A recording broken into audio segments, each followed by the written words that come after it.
Order!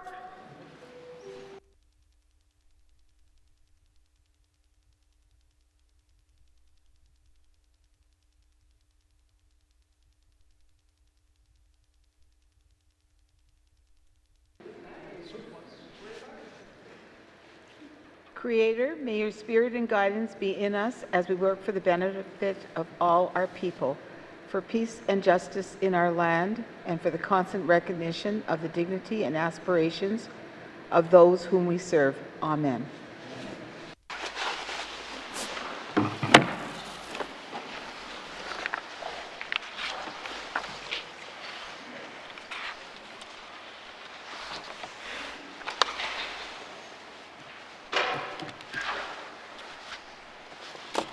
Colleagues, before we begin, I would like to take this opportunity to recognize an important visitor to the gallery today. As you can see, our table officers are wearing something a bit different than their normal barrister's robes. Miss Anne Firth Jones, who is originally from Port McPherson, created these Gwich'in-style parquet covers representative of the Mackenzie Delta. These garments are a reflection of the Legislative Assembly's shared commitment to diversity and reconciliation. It's important for me as the Speaker of this House to work towards changing the status quo and to incorporate our northern cultures and traditions in the work we do as elected officials.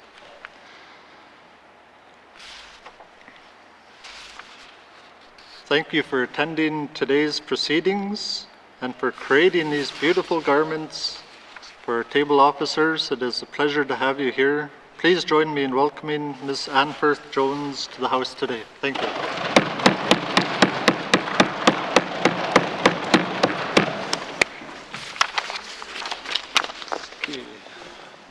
Minister statements. Minister statements. Minister responsible for environment and climate change. Thank you, Mr. Speaker.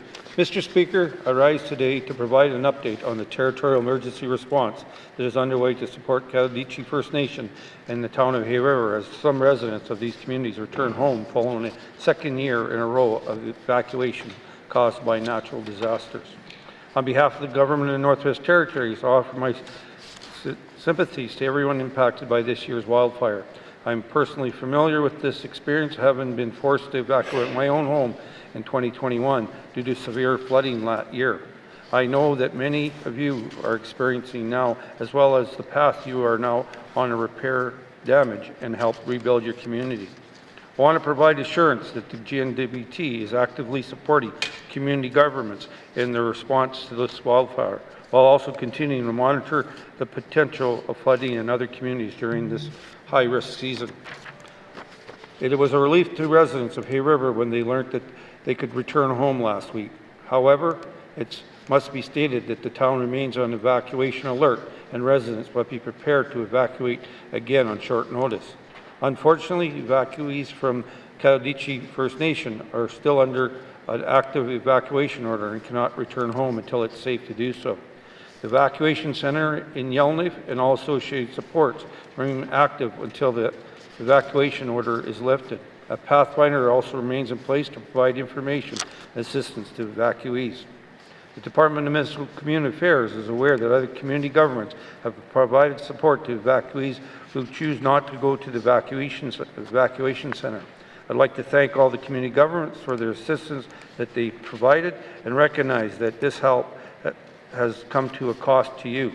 To this end, the department has introduced the Community Government Hosting Evacuation Grant to provide financial support. I wrote to all community governments last week to advise them of this grant, and I encourage application from once community governments have had some time to rest and regroup. There has been a tremendous amount of work undertaken in the past few weeks. While I do not have the time to mention everything now, I do want to highlight some of the key activities that had taken place. Municipal and Community Affairs and N.W.T First Nation completed an initial assessment of the damages to the community last week. This assessment will inform the next steps in the recovery plan and confirm how many homes have been destroyed, what homes have been sustained damage, and what homes are fit for residents to return to. Work to provide detailed damage assessments started this week, and the results will provide information on nature and extent of the repair work needed. Municipal and Community Affairs is also proceeding with an environmental review of the affected areas on the reserve to identify where any spills may have occurred. Discussions have taken place between Municipal and Community Affairs, Caladeechee First Nation, and Housing N.W.T. to coordinate long-term accommodations for displaced residents. Housing N.W.T. has already started to work to replace their assets destroyed by the fire, including housing units and the Judith Fabian group home. As the Department of Infrastructure makes repairs to Community Access Road, Municipal and Community Affairs will continue to support Caladeechee First Nation and the town of Hay River and meet regularly with administration and leadership for both communities. As Northerners, we know all too well the devastating impact of natural disasters and the threat that pose to our communities and residents. I want to acknowledge and thank everyone in the front line who have helped during this evacuation period and continue to lend their support. I also want to acknowledge the resilience of all those displaced by this wildfire. We know this is a challenging time, and we are working with the community government's leadership to provide much-needed assistance. Lastly, I would like to thank the N.W.T. departments and external partners and agencies who continue to offer their support. The response to the disaster of this magnitude involves many people from multiple departments and agencies, and we could not do this work to help the N.W.T. residents without you. Thank you, Mr. Speaker. Thank you, Minister. Minister statements. Minister statements. Minister responsible for education, culture, and employment. Mr. Speaker, 3 years ago, I was mandated to initiate a review of our government's Student Financial Assistance Program with the goal of improving access to post-secondary education for all Northwest Territories residents by reducing barriers and ensuring benefit levels are meeting the needs of students. I'm happy to say that we have completed our review and are now taking steps towards implementing necessary, significant changes to the program to better meet the needs of students. The review examined the Student Financial Assistance Program's alignment with the Truth and Reconciliation Commission of Canada's calls to action, the final report on missing and murdered Indigenous women and girls, and the United Nations Declaration on the Rights of Indigenous Peoples, and analyzed feedback received through a client satisfaction survey. Based on the findings of the review, the Department is proposing significant enhancements to the program. Mr. Speaker, to improve affordability and accessibility to post-secondary education, the Department is increasing the benefit levels for tuition, books, and monthly living allowances. To better assist students with disabilities, we are increasing the grants for students with disabilities to align with the Canada Student Financial Assistance Program and expanding supports to students with persistent or prolonged disabilities. Mr. Speaker, this government recognizes that Indigenous students in the N.W.T. may face additional barriers when accessing post-secondary education. To alleviate some of these challenges, the Department is proposing to remove the semester limit for eligible Indigenous students to access the SFA program. This will better support Indigenous students with pursuing their post-secondary studies by increasing the flexibility to complete their post-secondary education without concern of maxing out on the number of semesters for which they can receive student financial assistance. This change will also encourage Indigenous students to pursue post-secondary education beyond undergraduate degrees, such as masters. Mr. Speaker, in an effort to ensure consistency on how living costs are determined, the Department is aligning the monthly living allowance with the Canada Market Basket Measure and will continue to calculate rates based on family size. The Department is also increasing living allowance rates for all N.W.T. students, removing the semester limit for remissible loans and expanding remissible loans to all N.W.T. residents, regardless of any years of schooling completed in the territory. This change will improve accessibility and affordability of post-secondary education, allowing N.W.T. residents to obtain the education to help them succeed and build the N.W.T. workforce. Mr. Speaker, this government is mindful that students may face unexpected challenges throughout an academic year. which could result in their withdrawal or failure from a course or program. The department recognizes that suspending students from receiving student financial assistance may add additional barriers to their ability to successfully complete their post-secondary education. So we are proposing to remove financial assistance suspensions for failing or withdrawing from courses. This will ensure that students continue to be able to access SFA for the duration of their academic career, regardless of any setbacks they face. Mr. Speaker, the department has been working diligently to ensure regulations and policies are amended along with developing a performance measurement plan to evaluate the performance of the program. The regulations are currently posted for public review with feedback due to the department by May 31st. I am pleased to advise that we are well on our way to having these proposed changes ready for students who want to attend post-secondary studies this fall. I encourage any students considering attending post-secondary school to complete an application prior to June 30th. A student does not need to be accepted into a program to apply for SFA. Mr. Speaker, these changes will ensure that Student Financial Assistance Program continues to be one of the best, if not the best, student financial aid programs in the country. Thank you, Mr. Speaker. Thank you, Minister. Minister statements. Minister statements. Minister responsible for ECC. Thank you, Mr. Speaker. Mr. Speaker, water is life, and our government is committed to ensuring we always have an abundant supply of clean and safe water. This year has been challenging, to say the least. Earlier this spring, we learned of a large wastewater spill and seepage that occurred in the Alberta oil sands. To our dismay, these spills had not been communicated to the N.W.T or Indigenous governments in the territories. The N.W.T is downstream from the oil sands, and water flows here, so we need to know when these incidents occur. Mr. Speaker, these events hurt the trust built between the Government of Alberta and the Government of Northwest Territory. But most importantly, communities downstream now have less trust that the right steps are being taken to ensure the safety of their communities, including water, fish, and other wildlife they depend on. Today, I would like to provide an update on the work being done to monitor the Slave River. We will ensure that the water that are downstream from the oil sands are safe, and will continue to share what our government does on an ongoing basis to monitor water across our territory. Mr. Speaker, I want to reiterate that our government acted quickly when we were informed of these incidents. We worked with the town of Fort Smith, the Fort Smith Métis Council, and the Smith Landing First Nation to develop an enhanced monitoring program for the Slave River at the borders with Alberta.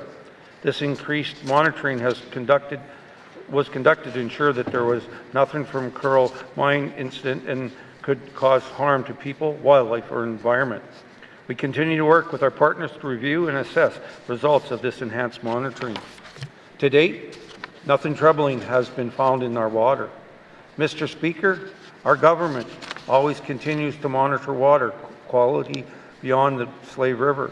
We have over 50 water quality monitoring sites across the N.W.T collecting samples and interpreting results to better understand the quality of our water. Through the community-based monitoring program, we work with partners from 21 communities to train local water monitors who then share what they've learned with us to enhance our understanding of water quality across the territory. These monitoring efforts span every water basin in N.W.T. They help us spot potential problems, understand them, and act when necessary to address them. Mr. Speaker, our government is also working to ensure that Northerners have a voice at the table related to oil sands. After extensive lobbying, we have secured Indigenous representation from the N.W.T on the Oil Sands Oversight Committee struck by the federal and provincial governments. Going forward, we will continue to ensure our voices are heard in discussions about released treated oil sands tailings. Mr. Speaker, I also want to highlight what our government is doing to monitor and evaluate water levels and climate conditions prior to, during spring breakup, to help inform the level of risk for flooding. The Department of Environment and Climate Change is a partner in the N.W.T Hydrometric Network, a group that measures water levels and water flow. This network consists of 106 monitoring stations across the N.W.T, all of its data publicly available. Data from this network was used to issue a special N.W.T. monitoring bulletin on May 5th. This bulletin notified the communities and the public of potential for high water levels and flow rates on the Peel and Arctic Red River during breakup. The Department of Environment and Climate Change commends the community of Fort McPherson and other communities at risk of flooding for their work preparing for the spring breakup. Our government will continue to work with emergency management officials at all levels to ensure that they have the latest data on water levels and encourage the sharing of community information and photos related to current water levels and ice conditions. The government of Northwest Territories is committed to keeping our territorial waters clean and safe now and forever. The actions we do every day will reflect that commitment. Thank you, Mr. Speaker. Thank you, Minister. Minister statements. Minister statements. Minister responsible for infrastructure. Mr. Speaker, enhancing road safety is a priority for the government of the Northwest Territories. We all want our highways to be as safe as possible for everyone who uses them. To support this effort, I would like to announce that as of June 1st, 2023, the hours of service regulations will be amended to make electronic logging devices mandatory for commercial vehicle weighing 4,500 kilograms or more. This is a made-in-the-north solution that balances driver safety, the needs of our local industry, and compliance with federal requirements. An electronic logging device, or ELD, is a device that tracks a driver's hours of service instead of using a paper logbook. Hours of service are the maximum amount of time commercial drivers can be on duty, including driver time. The Government of Canada has mandated the use of ELDs, and all jurisdictions will implement and enforce this mandate in 2023. Commercial and regulated vehicle operators that require a logbook, as well as National Safety Code vehicles that cross provincial territorial lines, are required to use ELDs. Mr. Speaker, some may ask why ELDs have been made mandatory. This is about making our roads and highways safer, because ELDs are more effective and accurate way for drivers to log working hours. They can help reduce driver fatigue, and with fewer tired drivers on our roads, we will prevent accident and save lives. ELDs automate the tracking, making it easier for drivers and commercial carriers to comply with hours of service regulations under the N.W.T. Motor Vehicles Act. It also allows territorial drivers to operate in other jurisdictions and earn a living while outside the territory. Mr. Speaker, when making a major change in how industry operates, it's important to engage with industry. The N.W.T. held 3 stakeholder information sessions with trucking industry to discuss impacts of ELDs and address any concerns they may have. These sessions took place in August and November 2022, with a final session held in March 2023. The draft regulations were also posted for public comment from March 13 to April 13 on the N.W.T's Have Your Say public engagement portal. The stakeholder sessions showed that their support for the use of ELDs in the Northwest Territories and started a discussion around the unique elements of the territory's commercial trucking industry. As a result, the ELD regulations include exemptions specific to drivers in the N.W.T. If a driver operates within 160 kilometers of their home terminal and return each day to that home terminal, they are not required to complete a logbook entry and therefore do not require an ELD. Instead, carriers or owners must keep track of driver hours while working within 160-kilometer radius. If a driver leaves the 160-kilometer radius at any time, they will require an ELD. Additionally, commercial vehicle registered in the N.W.T. that weigh under 11,975 kilograms and operate strictly within the territory are also ELD exempt. Drivers must still produce logbook entry on request. Any exemption that is given through the Federal Act is also included in the territorial regulations. Other vehicles that do not require ELD include school buses. However, they will be required to use paper logs when the vehicle exits its 160-kilometer zone, and emergency vehicles such as police, ambulance, fire trucks, and utility vehicles for power and telecommunication companies. Mr. Speaker, this Made in the North approach to implementing the mandatory use of ELDs has allowed the trucking industry to provide its valuable input and make this transition easier for those directly impacted by this change. Road safety is an issue that affects all Northerners. By implementing the Government of Canada's requirement for the electronic logging device in commercial vehicles, the N.W.T is contributing to enhanced road safety in the N.W.T and across Canada. Queen Aini, Mr. Speaker. Thank you, Minister. Minister statements, member statements, member for Haver South. Thank you, Mr. Speaker. Mr. Speaker, we now have a picture of the devastation the fire caused to structures and homes on N.W.T First Nation lands. This event follows in the footsteps of major flooding last year, from which residents of N.W.T and Hay River are still feeling the financial impact and are once again having to dip into what savings they may have to cover evacuation costs. The current financial support of $750 per person offered up by this government, although welcome, does not go far enough for those already dealing with high cost of living. It excludes many and leaves many without. Residents are looking to the compensation package Alberta provided to evacuees, and our residents were expecting the same. Mr. Speaker, throughout this event, the questions on the minds of evacuees were, are family and homes safe? When can we return home? And beyond what was already provided, what financial support is available? The first two questions have been answered, and now the focus is on the financial support promised. Some residents have been notified to access personal insurance coverage to help offset costs. While income assistance clients were provided support, there are many outside that group who have limited support or no support at all. Mr. Speaker, I have been receiving numerous calls from residents who are looking for the financial support payments promised. This government must inform those as to how and when financial payments will be made. It is a week since Hay River residents returned home, and while N.W.T residents are still waiting to return, both are saying, although applications have been submitted, payments have not been received.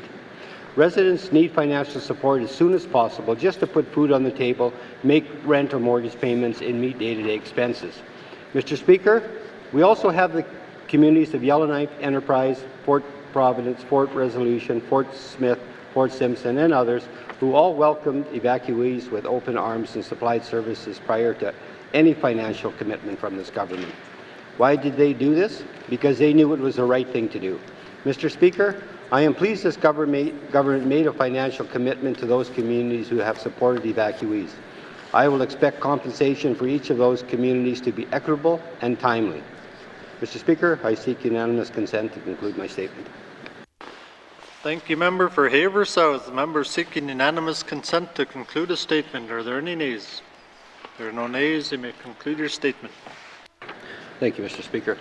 Mr. Speaker, our failure to act quickly with adequate financial support will make people think twice about leaving their community next time an evacuation order is made, which may well result in loss of human life. Thank you. Thank you, member for Haver South. Member statements, member for Thabacha. Thank you, Mr. Speaker. Mr. Speaker, today I want to speak again about the need for more aftercare and detox services within the N.W.T. This is an issue that I've spoken about several times throughout the 19th Assembly because it's an issue that touches everyone in the N.W.T in some way. Mr. Speaker, I cannot speak to the subject without also bringing into the conversation the Old Trail Cross Treatment Centre for Youth that recently closed in Fort Smith last October. As I've said previously, that building is well suited to be converted and repurposed to be used as some other wellness-based facility. We all agree that there needs to be more aftercare and detox services made available in the N.W.T, right? So given the strong necessity for that, why not consider the availability of that building as an opportunity to fulfill some work on the aftercare front as well? Mr. Speaker, I believe it is in the best interest of all the people of the N.W.T for that facility to continue to be used as some sort of health-based or aftercare and detox facility. Overall, it's a great location, and there's nothing physically wrong with that building that's preventing it from being used further. I know that back in March, the Minister of Health said her department has done a preliminary assessment of Trail Cross, which she said had determined it did have some viable life in it. I'm interested to hear more details from the Minister about that. In closing, Mr. Speaker, I know that the Minister and I can agree on the fact that there more needs to be done in providing additional supports to vulnerable residents in the N.W.T. And I know that there are many options that can be done with the old Trail Cross Treatment Centre to ensure its continued use by the Government of the Northwest Territories within the community of Fort Smith.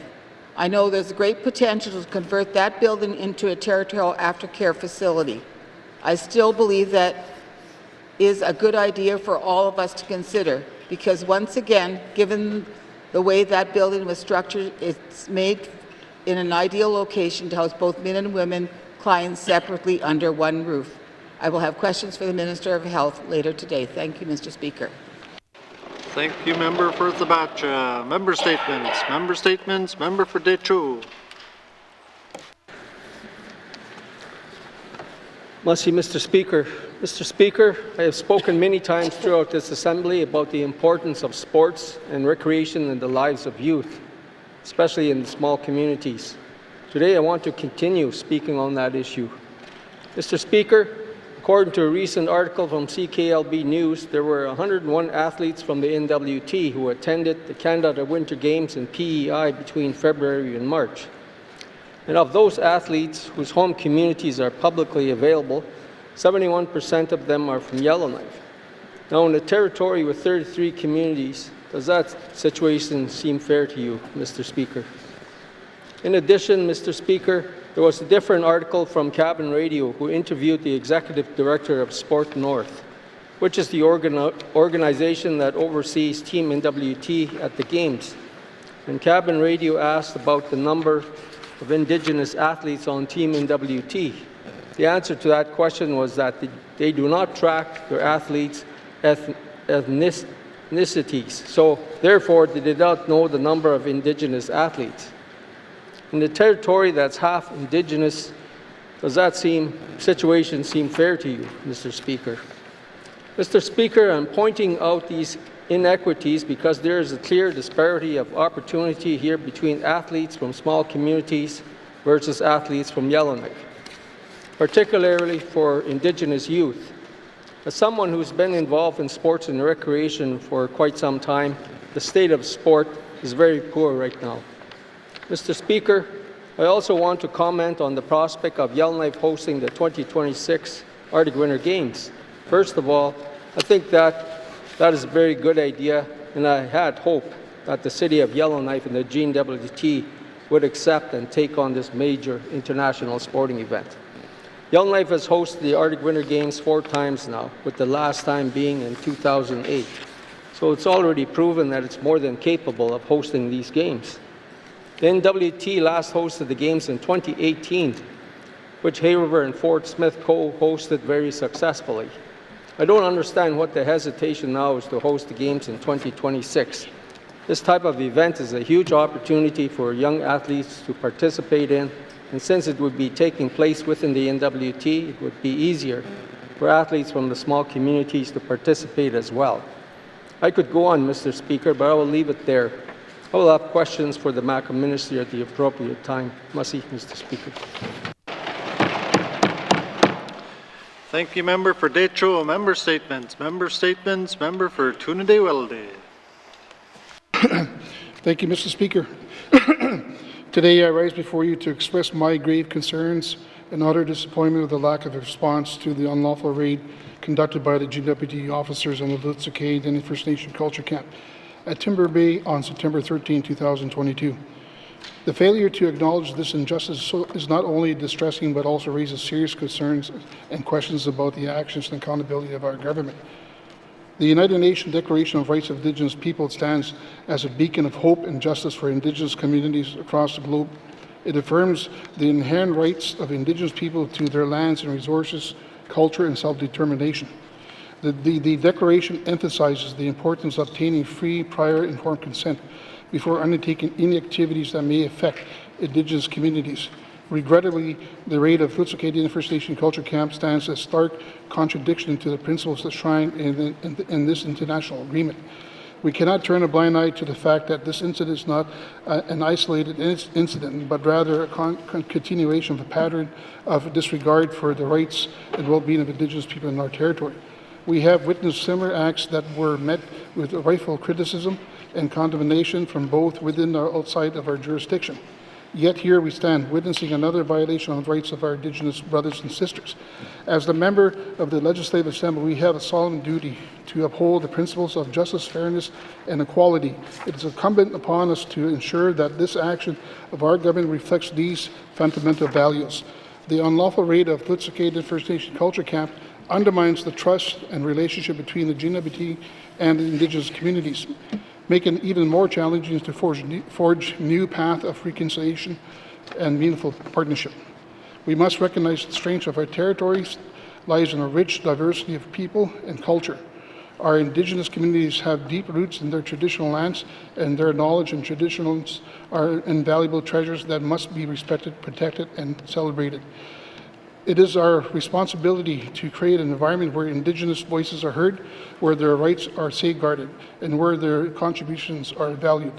I implore the government of Northwest Territories to take immediate action to rectify this grave injustice. We must hold these responsible for the unlawful raid accountable. Ensure that the preparation are made to N.W.T Indian First Nation, as most important to take concrete steps to prevent such violations from occurring in the future.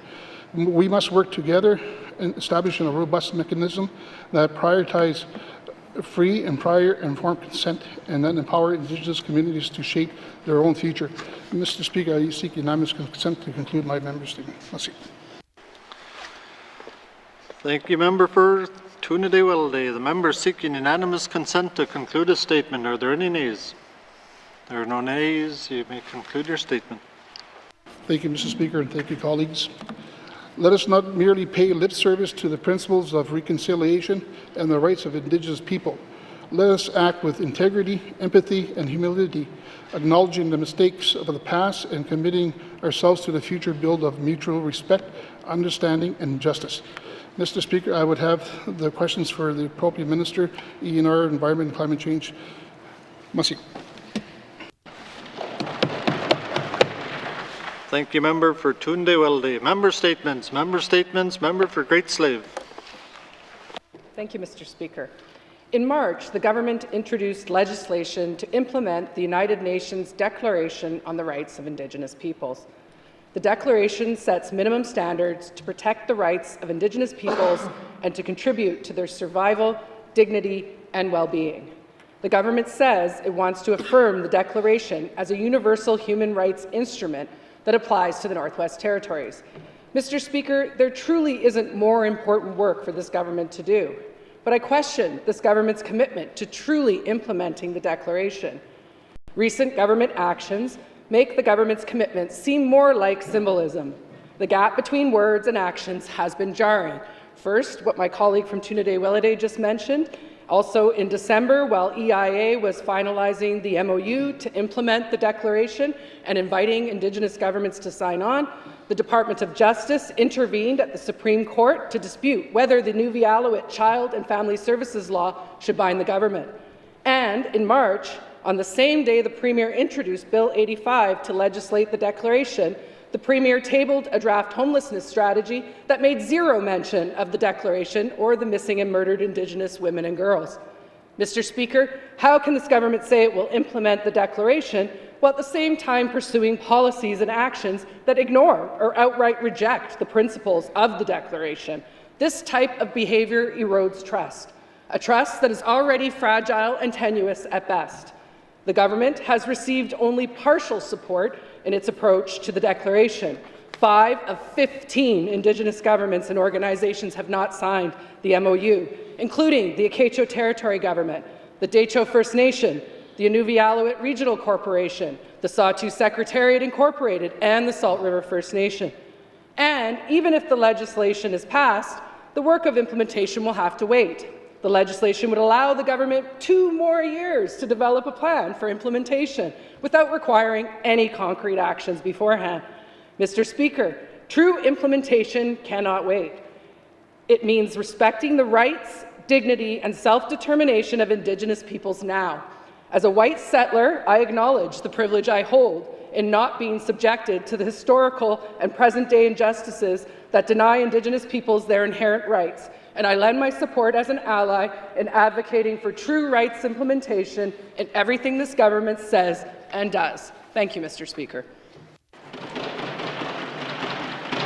Thank you, member for Great Slave. Member statements. Member statements. Member for Mumfwee.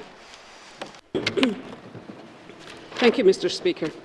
Mr. Speaker, the Deke or Frank Channel Bridge is critical infrastructure linking Yellowknife and Betchicombe. In October 2020, the replacement Deke Bridge was included in the 2021-2022 capital estimates, with the bridge to be completed no later than March 31st, 2024. In October 2021, the replacement Deke Bridge was included in the 2022 and 23 to be completed no later than March 31st, 2026. In October 2022, the replacement Deke Bridge was included in the 23 and 2024 to be completed no later than March 31st, 2027. In other words, this critical infrastructure project has been delayed in every capital budget projection. Can we place any confidence in the government's projections? By the government's own admission, the project has been delayed by 3 years. Hopefully, there will be no critical failure of the bridge resulting from this delayed rebuild.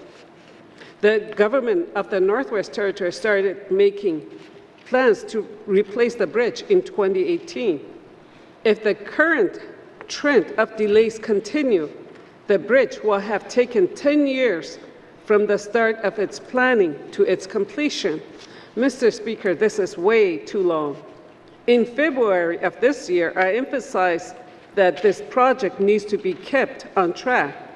It is clear I need to keep the pressure on. I recognize that when a project is significantly delayed, inflation and market increases impact the cost. The Deke Bridge projection is no exception. In March of this year, the federal government pledged another $15 million and the N.W.T another $5 million to the project. The federal government again comes to the rescue of the N.W.T. Does the department accept this failure to manage this critical infrastructure project?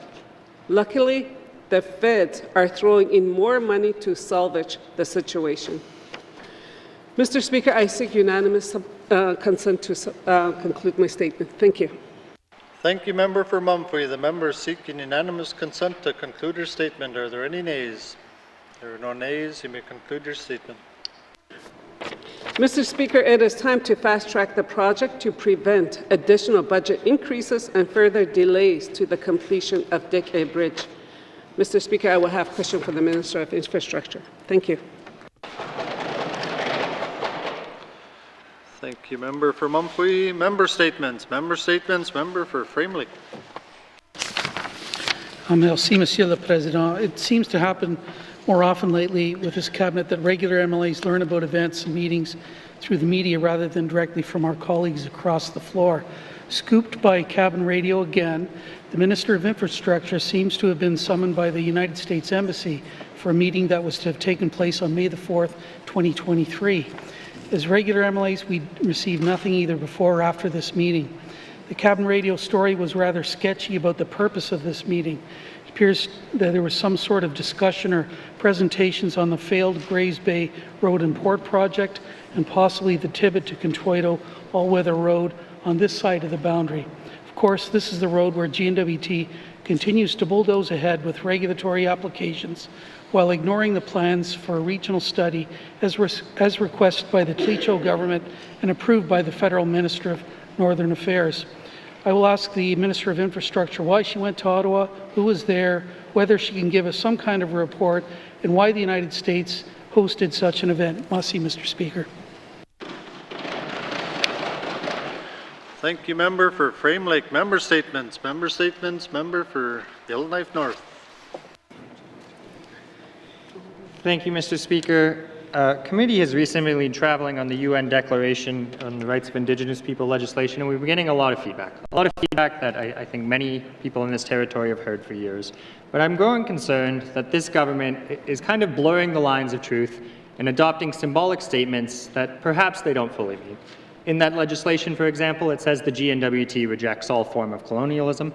Certainly a lofty goal, but we heard that the N.W.T is a colonial government. It is not a valid government. We heard that not one single inch of Dene land should ever go to the N.W.T. I don't think the N.W.T believes those positions, and certainly some people have given us feedback that that is colonialism. In fact, our own Aboriginal negotiation policy makes it quite clear that the N.W.T's goal is to get a share of the land. We typically ask for about half of the subsurface and half of the surface land in this territory when negotiating agreements. We typically ask that the MVRMA apply and that ministerial responsibility apply. There are quite a few things that many people would say are modern colonialism that the N.W.T is not willing to budge on. And an honest debate has to occur about those matters. Similarly, in the UN Declaration, the N.W.T says that Aboriginal rights are not frozen in time and they are capable of evolution and growth.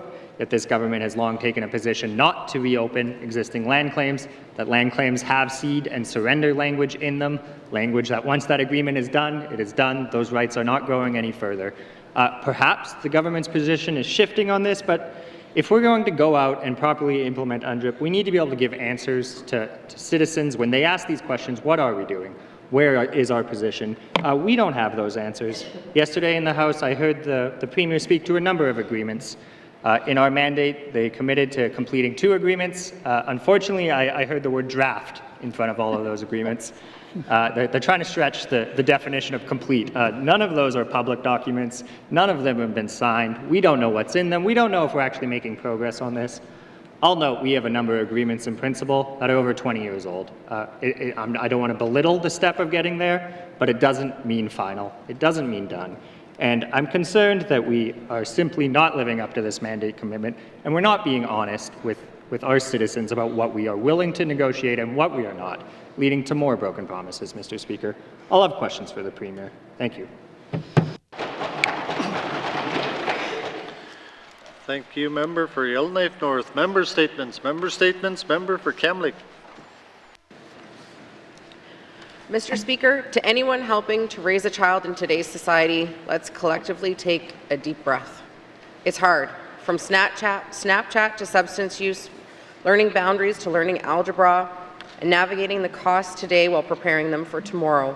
And somehow, in the middle of all that, trying to take moments of magic in there every day.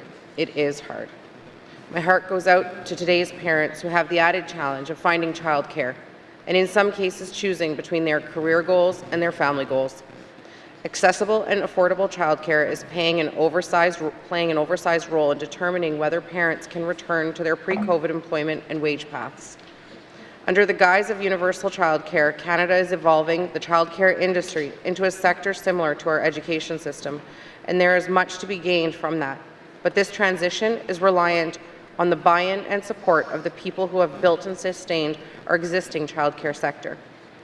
For N.W.T daycares, the sustainability concerns center on covering unexpected operating costs while working with a capped revenue increase.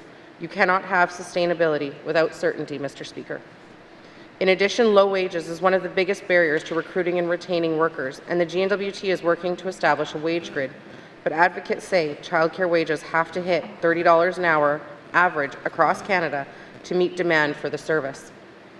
For the day homes, independent business owners are slowly losing their business autonomy without gaining the working conditions and benefits like pensions, paid time off, and a living wage afforded to their counterparts in education. This is driving qualified childcare workers out of daycares and day homes and into classrooms as teaching assistants. But sustainability is one side of this coin. Accessibility is the other. Mr. Speaker, we need infrastructure and the land to put it on. We have seen other industries use innovative shared equity mortgage programs with success. This is a potential option to provide a much-needed boost to the childcare sector that stands to reduce the cost or barriers of providers looking to rent or purchase the physical space required to provide early learning and childcare.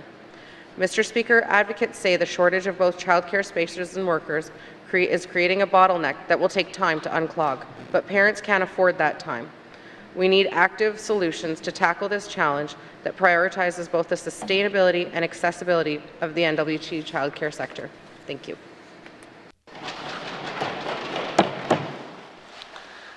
Thank you, Member for Cam Lake. Member statements. Member statements. Member for Nahende.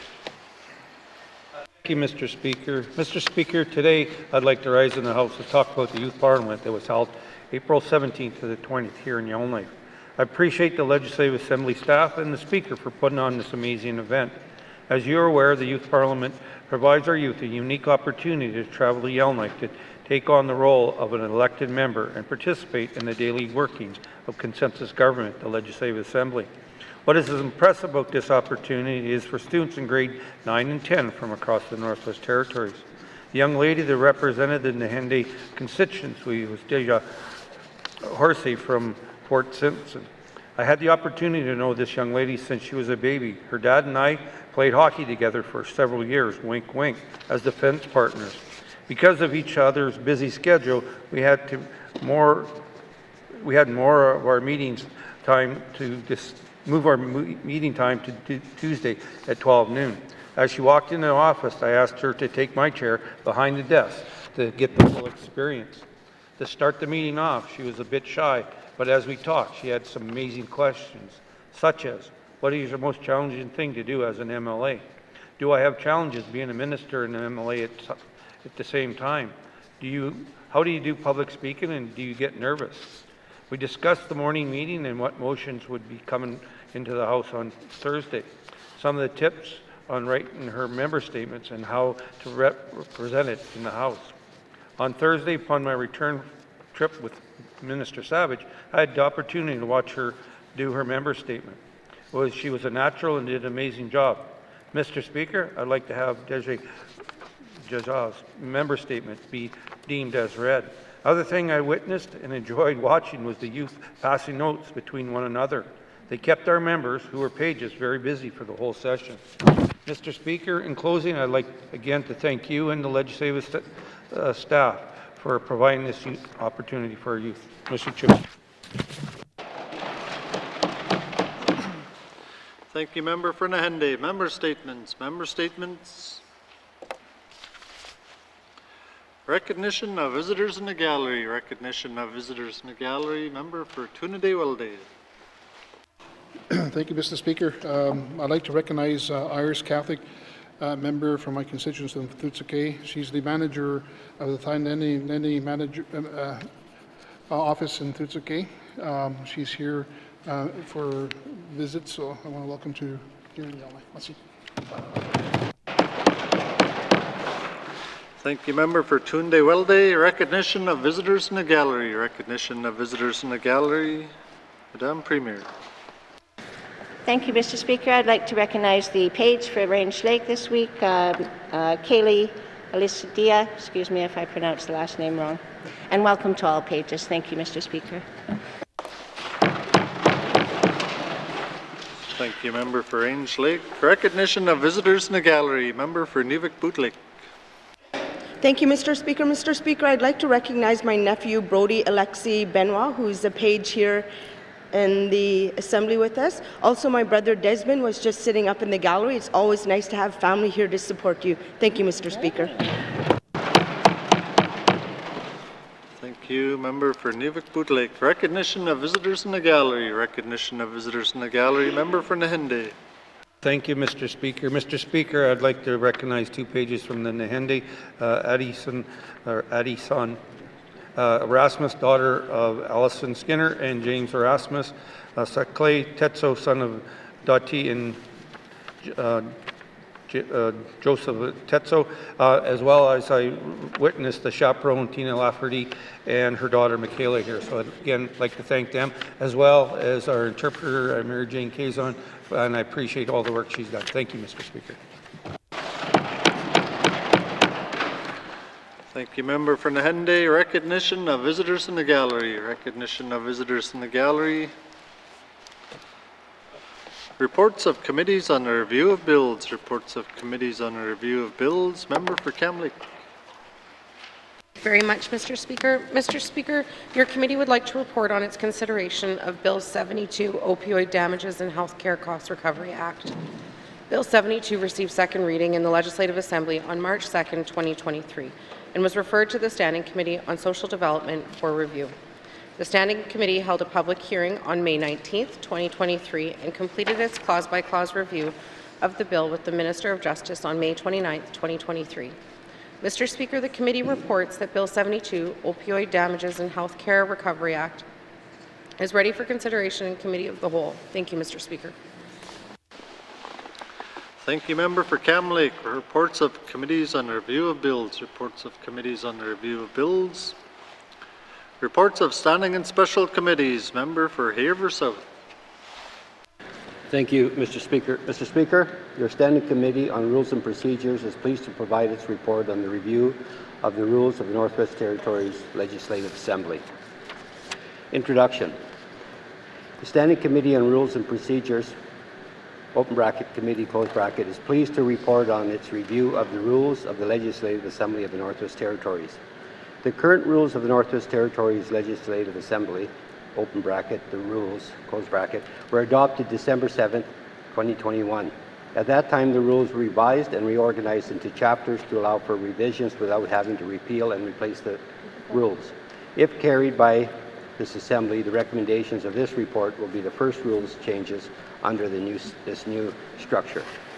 In 2022, Speaker Frederick Blake twice wrote to committee regarding the rules. These letters are available in Appendix A. In January 2022, the Speaker asked committee to consider various matters including regular member participation on standing and special committees, membership on the Standing Committee on Accountability and Oversight, dissenting opinions in committee reports, care of infants in the chamber, the rule of anticipation, loss of quorum, petitions, and committee reporting on the review of bills. In September of 2022, Speaker Frederick Blake wrote the Standing Committee on Rules and Procedures, the committee, regarding changes to the release of reports from statutory officers, like the Ombudsman and Languages Commissioner. In addition, committee considered changes identified by members of the Legislative Assembly, MLAs, the committee, and the Office of the Clerk Staff. The Legislative Assembly Officers Standardization Act received assent on October 27, 2020. Under this act, all statutory officers' annual reports are due to the Speaker on July 1st each year. However, under the current rules, these reports are not released publicly until the Speaker tables them in the Assembly. This means these reports are normally aren't released until October, more than 3 months after they are received. At a meeting of the Board of Management in June 2022, an MLA requested to have statutory officers' reports tabled in the May-June sitting.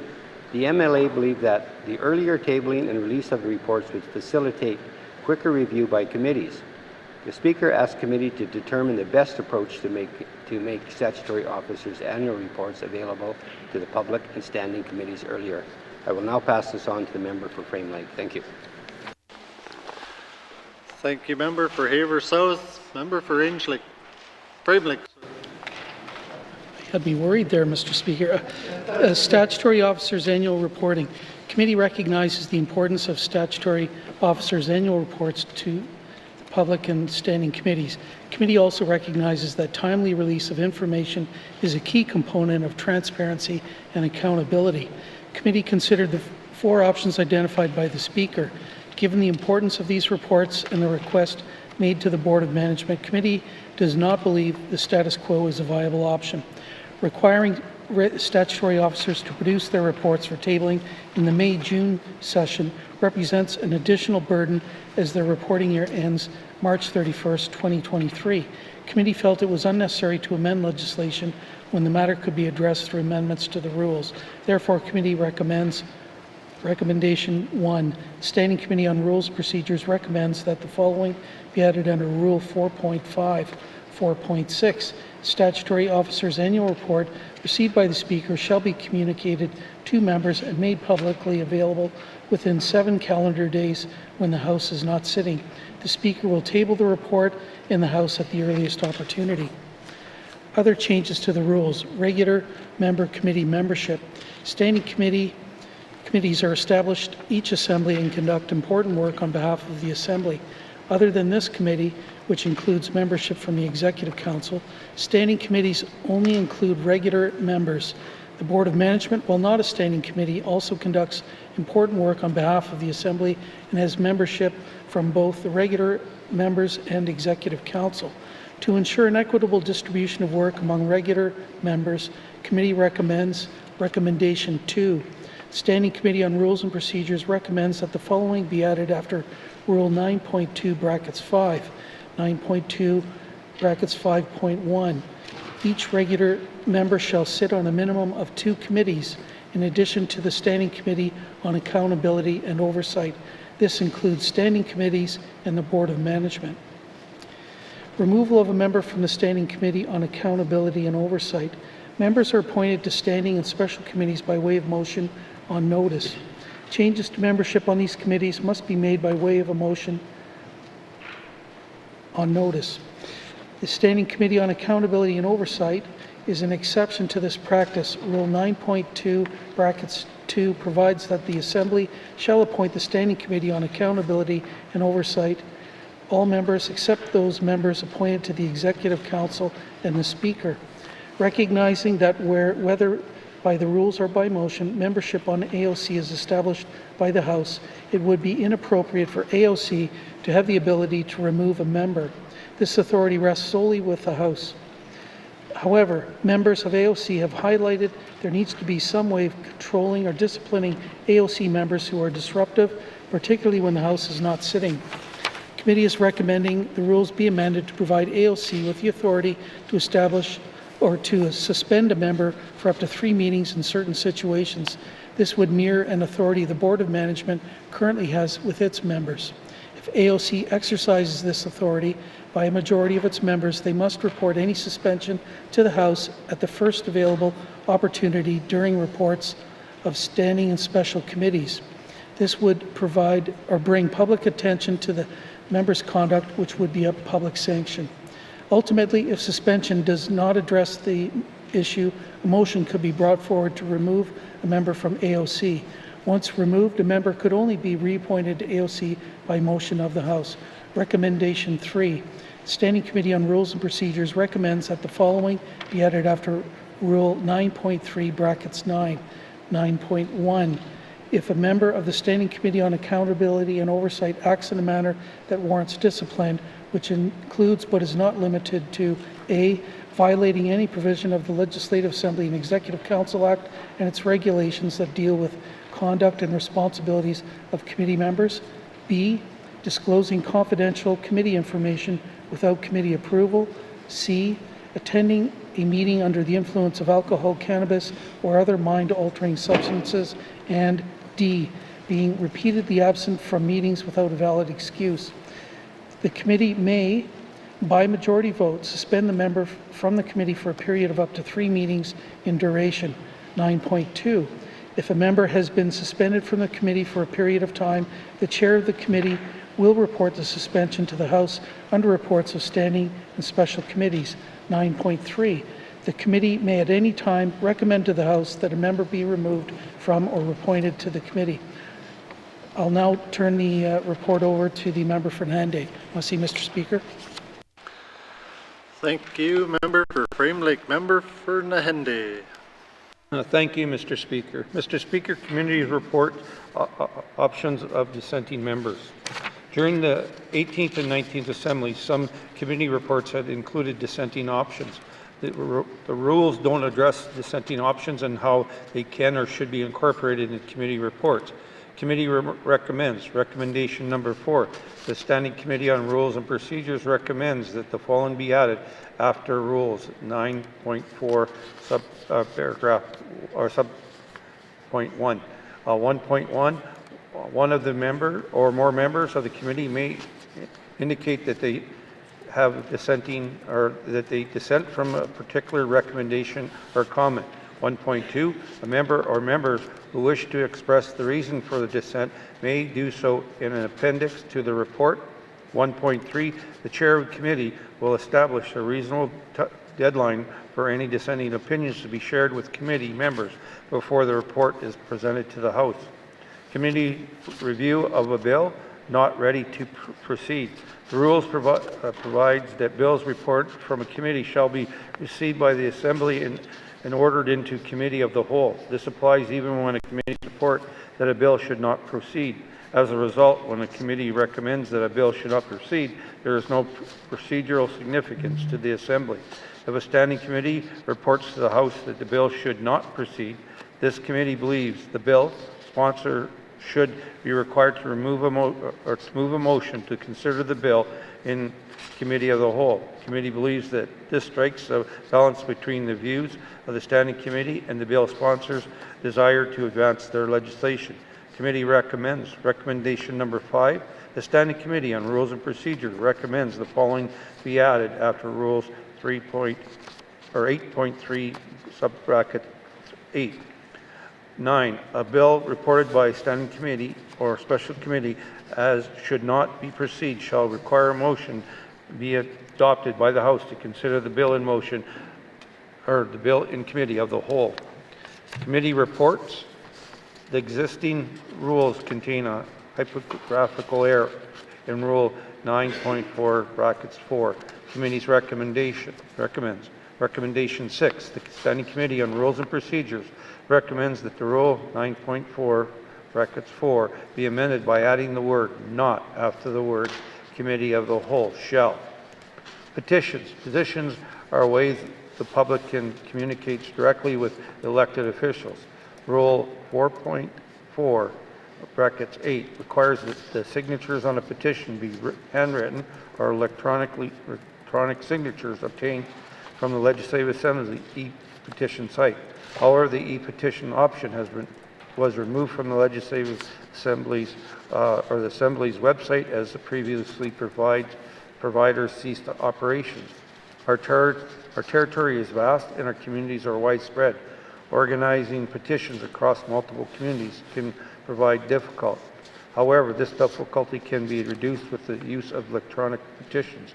As written, our rules prevent the use of e-petitions from websites other than the Assembly's own platform, which is no longer available. To ensure that electronic petitions remain a meaningful way for residents to communicate with this Assembly, committee recommends. Recommendation number 7.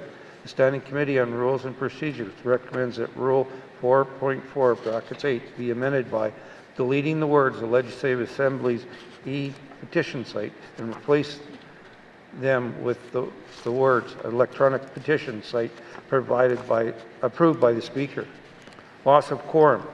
If quorum is lost during a sitting, the rules require the Speaker to adjourn the Assembly until the next sitting. The rules do not address whether all remaining business stands over to the next day. Committee recommends the following recommendation. Recommendation number 8. The Standing Committee on Rules and Procedures recommends that Rule 2.3 brackets 4 be amended by adding all remaining business shall stand over till the next sitting day to the end of the existing rules. Mr. Speaker, at this point in time, I wish to pass the this to the member from Haver South. Thank you. Thank you, Member for Nahende. Member for Haver South. Thank you, Mr. Speaker. Anticipation. The rule of anticipation prevents discussion on matters that are planned for another time on the orders. While not previously stated in the rules, it has typically been respected by this Assembly and its members. For example, the rule of anticipation would prevent a member or minister from making a statement directly related to a motion that is on the orders for debate. Applying the rule of anticipation prevents an item on the orders from being preempted by unscheduled debate, contributes to efficient use of time in the Assembly, and avoids repetition. The committee recommends. Recommendation 9. The Standing Committee on Rules and Procedures recommends that the Rule 5.6 bracket 2 be amended by adding the following after Rule 5.6 bracket 2 bracket C. Open quote. Bracket D shall not refer to any matter on the orders of that or for that day. Close bracket. Strangers. As a part of making assemblies more family-friendly, some legislatures across Canada allow a parent to bring an infant into the chamber. Committee believes the Northwest Territories Legislative Assembly should continue to make efforts to make this institution more family-friendly and recommends. Recommendation 10. The Standing Committee on Rules and Procedures recommends that Rule 1.9 bracket 4 be amended by adding the words, open quote, a stranger does not include an infant being cared for by a member, close quote, at the end of the rule. This concludes the committee's report on its review of the rules of the Legislative Assembly of the Northwest Territories. Thank you, Mr. Speaker. Thank you, Member for Haver South. Member for Haver South. Mr. Speaker. Mr. Speaker, I move, seconded by the member for Frame Lake, that Committee Report 52-19 bracket 2, Standing Committee on Rules and Procedures report on the review of the rules of the Northwest Territories Legislative Assembly be received and referred to Committee of the Whole for further consideration. Thank you, Mr. Speaker. Thank you, Member for Haver South. Motion is in order to the motion. Question has been called. All those in favor? All those opposed? Any abstentions? The motion is carried. The report will be moved into Committee of the Whole later today. Thank you. Reports of standing and special committees. Reports of standing and special committees. Returns to oral questions. Returns to oral questions. Acknowledgements. Acknowledgements. Oral questions. Oral questions. Member for Haver South. Thank you, Mr. Speaker. Mr. Speaker, evacuees see what Alberta evacuees receive and are expecting no less. Alberta evacuees received $1,250 per adult and $550 per dependent child, and the payment was not income-based. Mr. Speaker, I asked the Minister of Finance, what was the rationale for settling on a payment of $750 per person, and why was it based on income disruption and not an actual cost incurred, as this may exclude many evacuees? Thank you. Thank you, Member for Haver South. Minister responsible for Finance. Thank you, Mr. Speaker. Mr. Speaker, there's a few issues in there. I think I've caught them all. First of all, Mr. Speaker, we're not Alberta. They were dealing with less than 1% of their population that was forced to be evacuated. We were looking at almost 10% of the population in the Northwest Territories being evacuated. And Mr. Speaker, I know folks are looking at Alberta.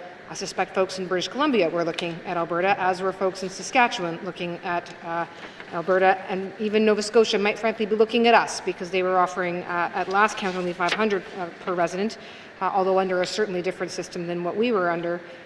Mr. Speaker, we don't have this fiscal capacity. We are running a deficit every year. We run less of a deficit when we have an operating surplus, but we do run a deficit nonetheless. What we tried to do is to take our fiscal capacity and fill some gaps.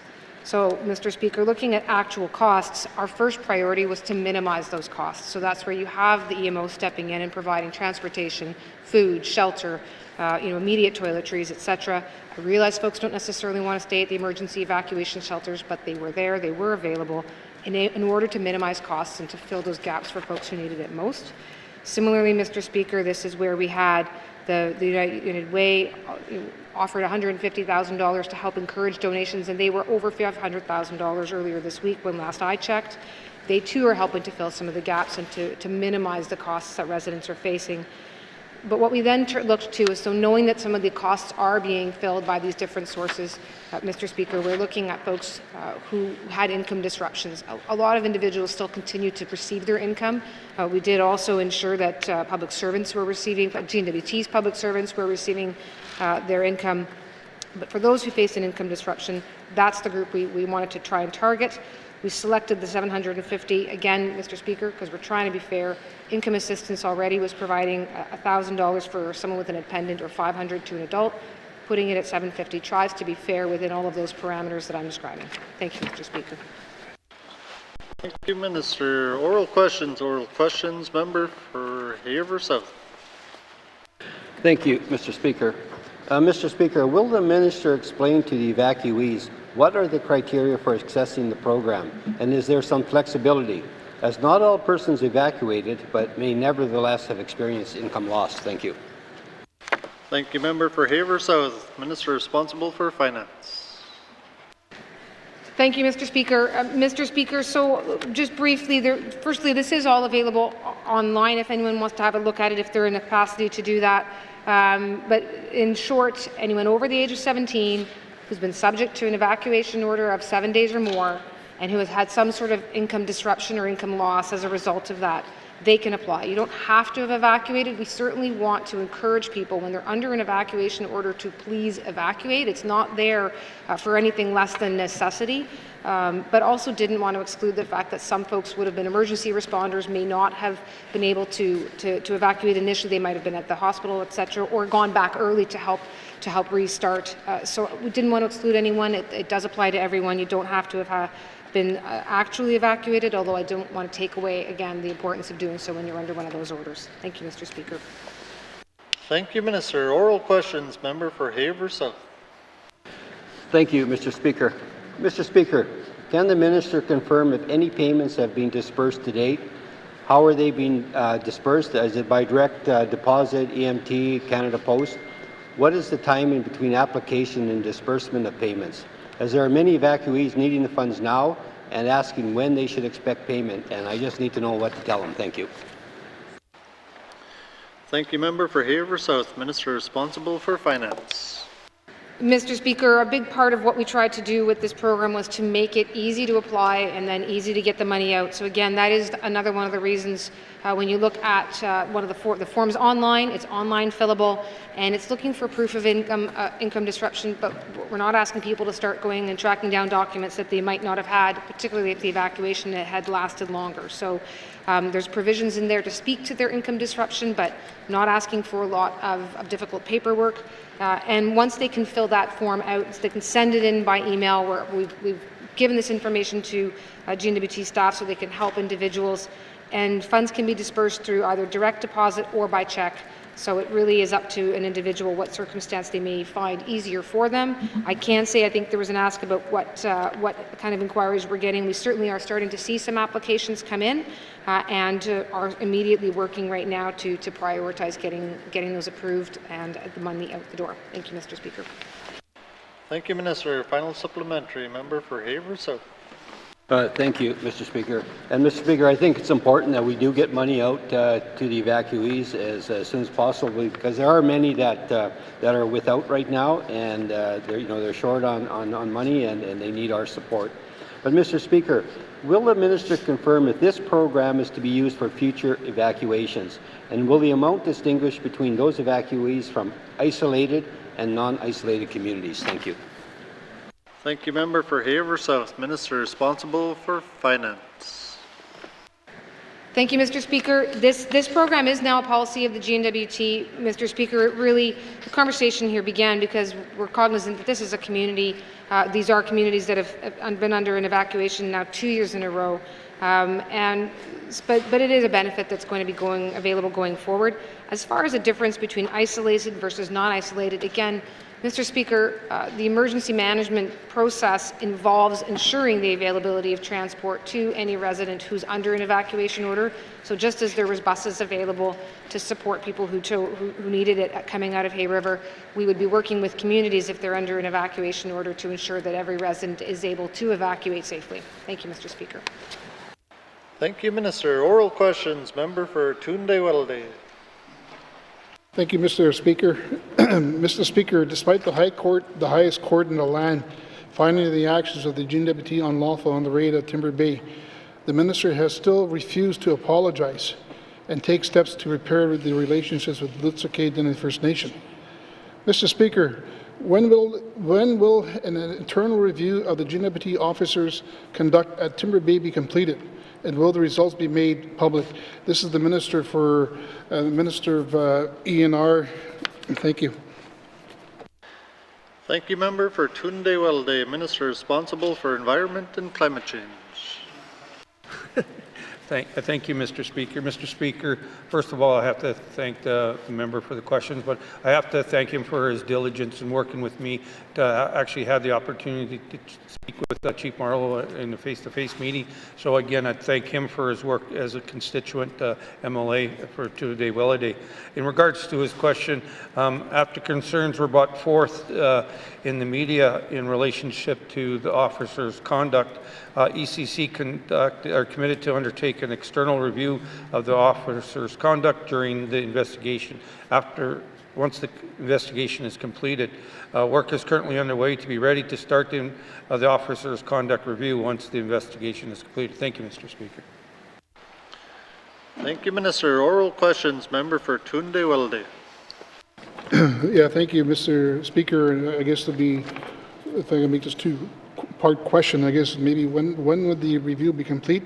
And the other one is that, Mr. Speaker, will the minister commit to meeting with Chief Marlowe and the N.W.T First Nation Council and the elders in the community of N.W.T to discuss a better collaborative relationship before the end of the term of his legislative assembly? Merci. Thank you, Member for Tunde-Welleday, Minister responsible for Environment and Climate Change. Mr. Speaker, when the report's done, we will make sure we'll get the report done when we get it done. I have written to leadership on several occasions regarding Timber Bay and offered to meet to discuss reconciliation efforts once the investigation is completed. ECC remains committed to our partnership with leadership. As previously stated, I'll be happy to look at the community's event that would help foster reconciliation when the investigation is completed. As is related to ongoing legal action, I'm unable to comment further on the search or the investigation to subjective illegal hunting and wastage in the mobile zone. Thank you, Mr. Speaker. Thank you, Minister. Oral questions. Member for Tunde-Welleday. Okay, thank you, Mr. Speaker. Will the minister here today apologize for the unlawful actions of his officers during the Timber Bay raid? We've been waiting for an apology from the minister as a result of this court being thrown out. Would he apologize to my constituents, the chief and council, and the people in my riding? Merci. Thank you, Member for Tunde-Welleday, Minister responsible for Environment and Climate Change. Thank you, Mr. Speaker. Mr. Speaker, I acknowledge that the search at Timber Bay was very difficult for some of the people at the camp who were not harvesting wildlife or were harvesting wildlife in a respectful and lawful way. This was not the intent of the officers. At the time, our officers understood that they were carrying out a lawful search based on the warrant issued by the Justice of the Peace. As the investigation of this case is ongoing, I am unable to speak more on this. Thank you, Mr. Speaker. Thank you, Minister. Final supplementary. Member for Tunde-Welleday. Thank you, Mr. Speaker. I find it a little bit confusing. The judge has already made his decision. This case has already been thrown out, and because of it's unlawful. So again, Mr. Speaker, my constituents demand justice for the raid. I will ask again, will the minister apologize here today for the unlawful action for his officers during the Timber Bay raid? Thank you. Thank you, Member for Tunde-Welleday, Minister responsible for Environment and Climate Change.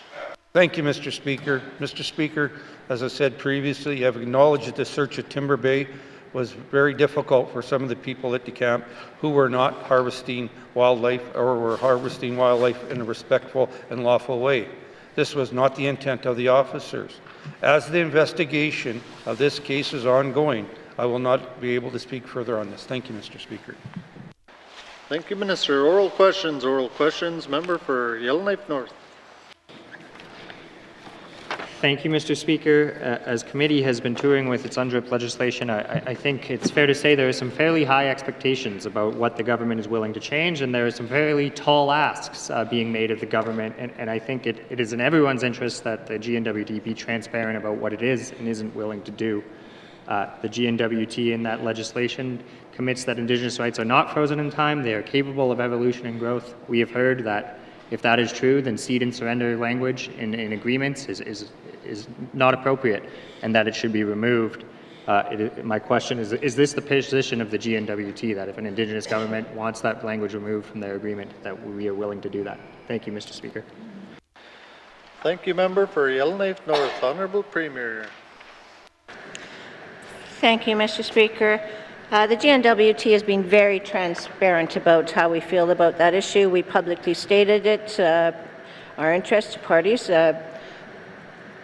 Mr. Speaker, I think that not all agreements have the cease and surrender. The ones that do, there are issues with it.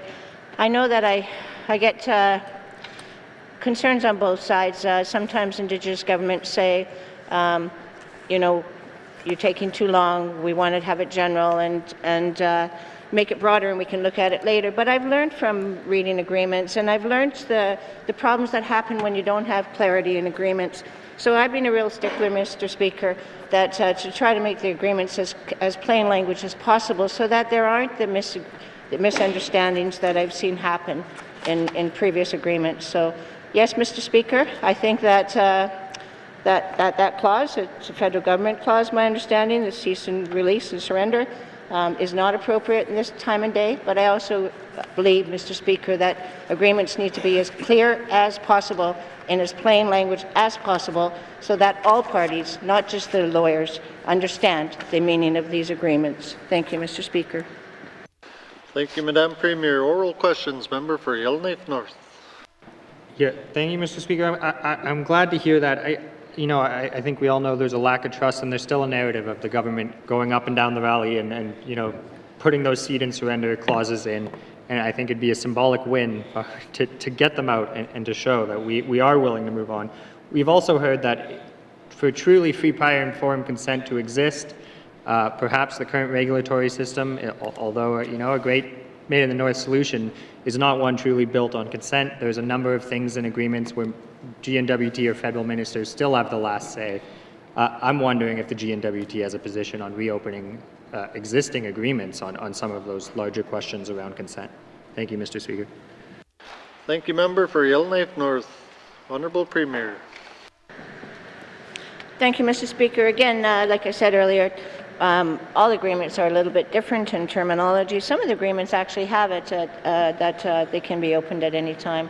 I do think that if agreements, I think that an agreement that's signed at any time should actually be looked into. It should not be something that is one time. If you made a mistake, you're stuck with it forever. However, in saying that, Mr. Speaker, I'm also very conscious of the amount of agreements that we want to get across the table. And so therefore, Mr. Speaker, I've been really focusing on getting the unsigned agreements done, but still being flexible and working as much as possible with the existing agreements and the Indigenous governments applicable. Thank you, Mr. Speaker. Thank you, Madam Premier. Oral questions. Member for Yellowknife North. Yeah, thank you, Mr. Speaker. Yesterday in this House, the Premier referred to a number of agreements that I believe they were in a draft stage and going out for consultation. I'm just wondering if, when, and if at all, those will be available for the public to see or myself to see. It's been about 20 years, I think, since you could see whether the G&W-T's negotiating position has changed on these matters. There's not a lot of documents out there that shows what we are currently or have been negotiating for decades. So I'd be very interested to see where we're at and what's changed in the last couple decades. Are any of those going to be public anytime soon? Thank you, Mr. Speaker. Thank you, member for Yellowknife North. Madam Premier. Thank you, Mr. Speaker. I think in this term of this government, we've done a lot in regards to land claims, self-government agreements. In fact, we had 2 years of COVID that people would rather not remember, including myself, and that often I've said can't talk about that. But the amount of work that this government has done in the 2 years after COVID with these agreements has been phenomenal, Mr. Speaker. As I said yesterday, we have 3 agreements in draft. They're not called draft because they're not done or proposed. They're called draft, Mr. Speaker, is because part of the process of actually doing agreements is that we have to consult with all the other Indigenous governments to make sure that they don't have concerns, that we're not impeding on their rights. So they're called draft, Mr. Speaker, because once we get that consultation process done, which usually takes between 4 months to 8 months, then we have a final agreement. But in that time, if an Indigenous government says, whoa, you're stepping on my rights, I'm not okay with this, then we may have to change that agreement, and that's why they're called draft, Mr. Speaker. So I am hopeful that at least one of them, the Norman Wells Self-Government Agreement, I am hopeful that we'll be able to sign it off final agreement in this government. At that time, it'd be public. In saying that, Mr. Speaker, if it's not done, with all 3 in this government, I would say very early in the next government that agreement will be the first one across the line. And once they're done, I believe they're public. Thank you, Mr. Speaker. Thank you, Madam Premier. Final supplementary, member for Yellowknife North. Yeah, thank you, Mr. Speaker. Unfortunately, this is an area where, doing a lot doesn't really count until it's signed and the ink is dry. It's unfortunate. We've been doing a lot for 20 years. I know many negotiators who have poured their entire careers into this, and I'm not, I don't want to take away from their work, but it's tough work. I guess, if this is the path we're on, where we have 3 draft agreements, maybe 1 in the life of this assembly, I'm wondering if the Premier has any kind of direction on how we can speed this up, or is it just the reality that every assembly will maybe get 1, and that's the pace we're on, in which case I think we got another 100 years before we're done. Thank you, Mr. Speaker. Member for Yellowknife North, Madam Premier. Thank you, Mr. Speaker. As stated, right now, all those agreements are in the final stage of them. They are in the consultation space. I have sent letters to the Indigenous governments applicable saying, here's the agreements. They are in confidence. Let me know if you have concerns. I can't speed up. I'm not willing to push them on that. But if the member thinks that we should, then I would invite the member. I'll give the list of the Indigenous governments. He's more than willing to write a letter to them and say he wants it done by this Assembly.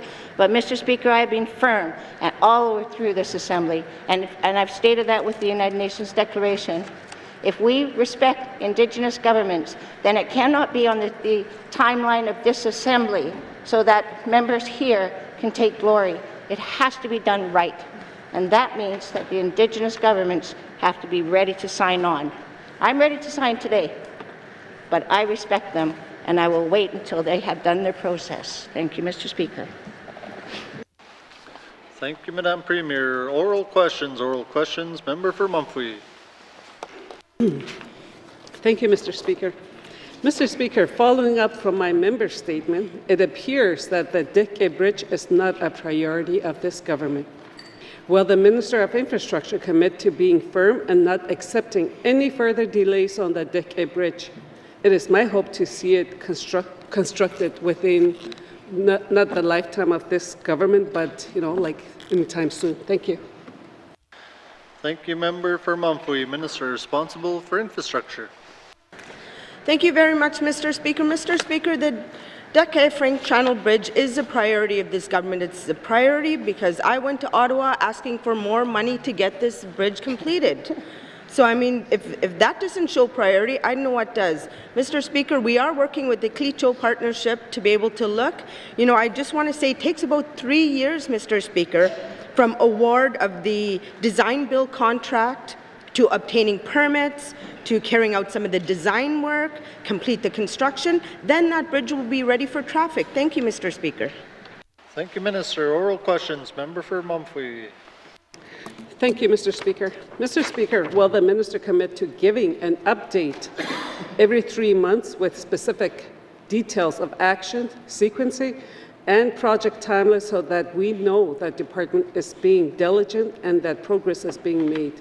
Mr. Speaker, the inability to meet past projection makes the current projection suspect. It lacks credibility. Again, I ask that the Department of Infrastructure does all that it can to advance the critical infrastructure project. Thank you. Thank you, Member for Mumfwee. Minister responsible for infrastructure. Thank you very much, Mr. Speaker. Mr. Speaker, we can absolutely work with the Clecho government and the member to be able to give updates, when there are updates available. I just want to note that, we are expecting a proposal from the Clecho-Kiewit partnership by the end of June to be able to look at the design, and then we can start the aggregate production. So, that's where we're at right now, Mr. Speaker. So, and I'd be willing at any time there are updates to be able to share. Thank you, Mr. Speaker. Thank you, Minister. Oral questions, Member for Mumfwee. Mr. Speaker, I also ask the Department of Infrastructure ensure the safety of the current bridge, seeing that a replacement is not around the corner. Can the minister commit to reviewing inspection reports and updating the inspection frequency by bridge experts should the situation require it? Thank you. Thank you, Member for Mumfwee. Minister responsible for infrastructure. Thank you very much, Mr. Speaker. Mr. Speaker, in the last assembly, in the last sitting, the member had asked to be a part of the bridge inspection. I'm now in the process of finalizing a letter that will go out to the leadership as well as the member from Mumfwee to be able to invite the member and the leadership to come to one of our bridge inspections. Thank you, Mr. Speaker. Thank you, Minister. Final supplementary, Member for Mumfwee. Mr. Speaker. Mr. Speaker, that the Department of Infrastructure has claimed that the new bridge will be wider and higher than the current bridge that was built in 1960. Could the minister tell this assembly details of the new design? Will there be walkways, a viewing platform? How is traditional knowledge and science being incorporated? Let us see the design. Thank you. Thank you, Member for Mumfwee. Minister responsible for infrastructure. Thank you, Mr. Speaker. Mr. Speaker, as I just mentioned, it's going to take 3 years to award this contract. And some of the things that we're still working on now is getting our permits, carrying out the design. So we're not there yet, Mr. Speaker, to be able to complete construction. So, there is no design as of yet, but, our department would be willing to have a look at some of our work going forward. Thank you, Mr. Speaker. Thank you, Minister. Oral questions. Member for Dechu. Merci, Mr. Speaker. Mr. Speaker, in my member statement, I referenced a news article which found that 71% of athletes were from Yellowknife alone. Does the minister find that statistic concerning, given that the N.W.T is home to 33 communities in total? Merci. Thank you, Member for Decho. Minister responsible for MACA.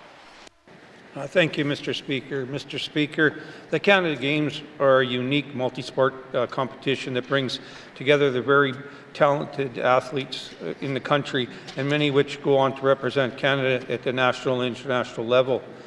There is more to be developed where athletes and coaches in all 33 communities, and I agree with the member on that. This is more than just funding. It's also about developing coaches, officials, and organization, and it's about communities and schools keeping facilities open so that our athletes have a place to train and develop. With the Canada Games is one opportunity for Northern athletes. I can confirm that N.W.T is attending the North American Indigenous Games this summer, and I can also confirm that 100% of these athletes from the N.W.T attending this event are Indigenous. Thank you, Mr. Speaker. Thank you, Minister. Oral questions. Member for Dechu.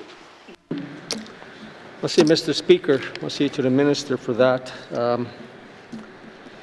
In my statement, I also reference another article of the executive director of Sport North was interviewed, who stated that they didn't track the athletes' ethnicities, so therefore they did not know the number of Indigenous athletes.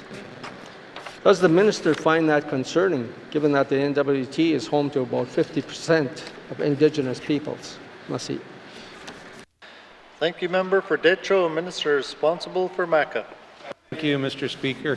Mr. Speaker, earlier this year, MACA undertook engagement with many stakeholders on a renewed sport and recreation and physical activity framework.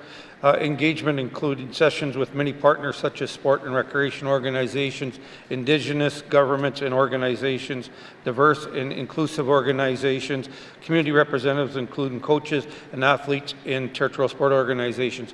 But also we work with the North American or Aboriginal Sports Circle as part of their work with the national framework that they're working on. As part of this engagement, we also work on the development of an evaluation framework, which may include both performance indicators, monitoring, as well as the potential for evaluation of different programs and services.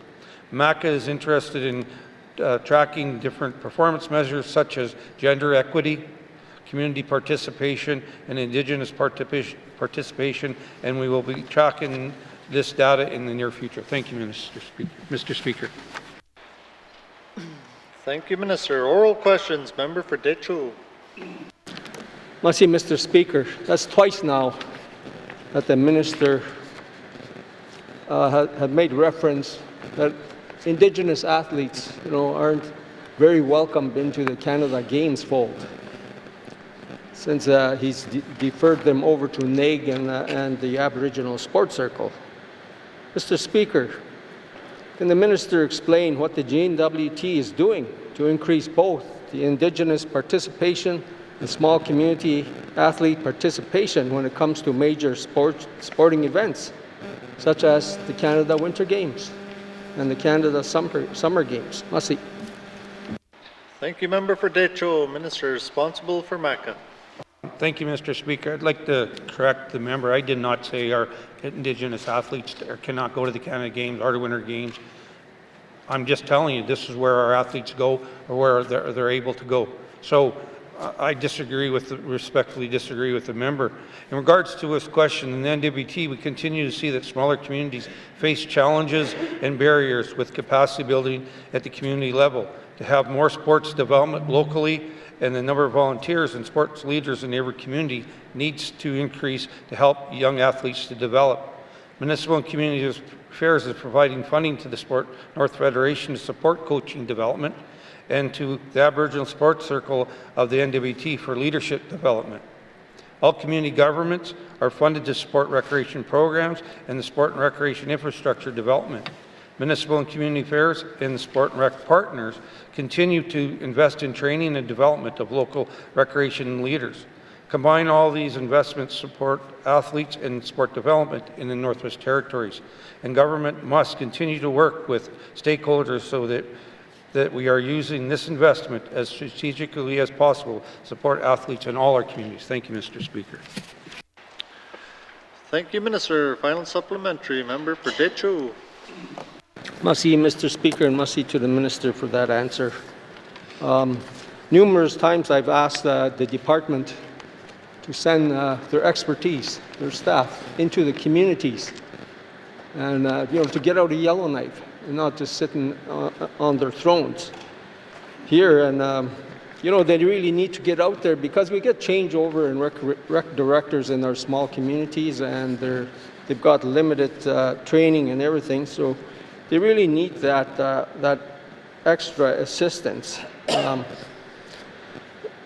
Mr. Speaker, the Yukon seems to host large events such as the Canada Winter Games, the World Men's Fastball, and World Junior Men's Fastball tournaments.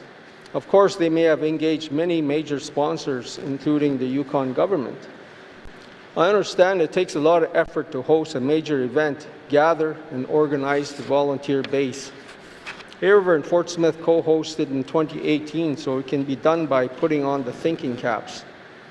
Mr. Speaker, I understand Yellowknife turned down the offer to host the next Arctic Winter Games. Can the minister provide some details as to why and what could the department have done to entice the offer? Merci. Thank you, member for Detroit. Minister responsible for MACA. Thank you, Mr. Speaker. Mr. Speaker, first and foremost, the 2026 Arctic Winter Games, because of the situation in Ukraine, Yamal wasn't going to be hosting the games. So the International Committee came to the Northwest Territories to see if we could move up our request. We're supposed to be doing the 2028 games. So, Mr. Speaker, the member is correct that the N.W.T has considered hosting these games in Yellowknife, and I can confirm that the N.W.T has communicated to the Arctic Winter Games International Committee that it's not proceeding with hosting the Arctic Winter Games in 2026. We're not moving up in the schedule. MACA provided information to the city about the benefits of hosting, including the budget from previous host societies and economic and social benefit studies that the Arctic Winter Games International Committee has commissioned over the years. Ultimately, the decision was the City of Yellowknife to make, and I respect their decision. While this is a difficult decision, no successful Arctic Winter Games has ever happened without enthusiastic and committed community governments. While we are not successful with the 2026 Arctic Winter Games, I remain supportive of these games, and I know that the Arctic Winter Games International Committee is continuing to clarify the future hosting rotation of the Arctic Winter Games, including when the N.W.T next to be considered. Again, Mr. Speaker, we're working together on it. They asked us to move it up. We worked with the City of Yellowknife to see if they could host it.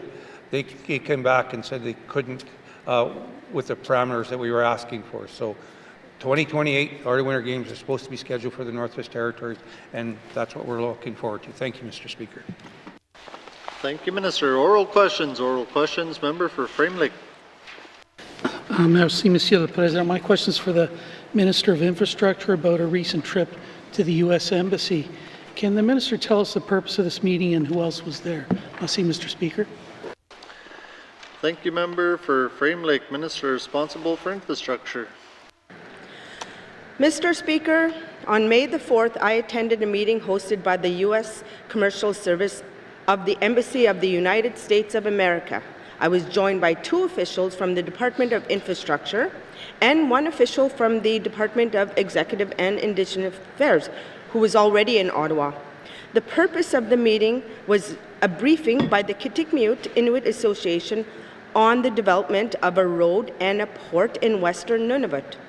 While I don't recall seeing the final attendee list, in attendance there were representatives from the Kitikmeot Inuit Association, the government of Nunavut, including the Premier, the Deputy Premier, and the Minister of Economic Development and Transportation. MP Lori Idlaudet was from Nunavut, was also there. Senator Dennis Patterson from Nunavut, along with officials from a variety of Government of Canada departments, as well as the representatives from the U.S. Embassy, U.S. Coast Guard, as well as PricewaterhouseCoopers Limited, Canada, Jacobs Engineering Limited. Mr. Speaker, these are the list of attendees that I recall being at the meeting. Thank you, Mr. Speaker. Thank you, Minister. Oral questions. Member for Frame Lake. Merci, Monsieur le Président. Wow, that sounds like quite the meeting. These large boondoggle infrastructure projects with dubious northern benefits come and go, but take away from what should be serious efforts to diversify our economy. So can the Minister tell us what the interest of the United States is in hosting such a meeting, and was there any discussion of alternatives to large infrastructure development? Merci, Mr. Speaker. Thank you, member for Frame Lake. Minister responsible for infrastructure.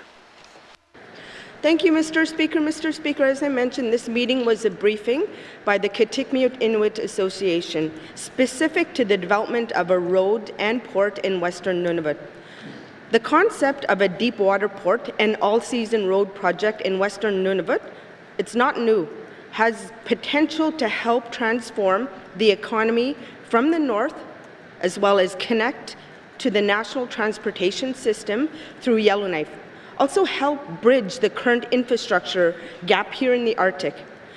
Such an infrastructure, Mr. Speaker, would help advance interests of both Canada and the U.S., including the domestic supply of critical metals, Arctic sovereignty, Arctic security. Thank you, Mr. Speaker.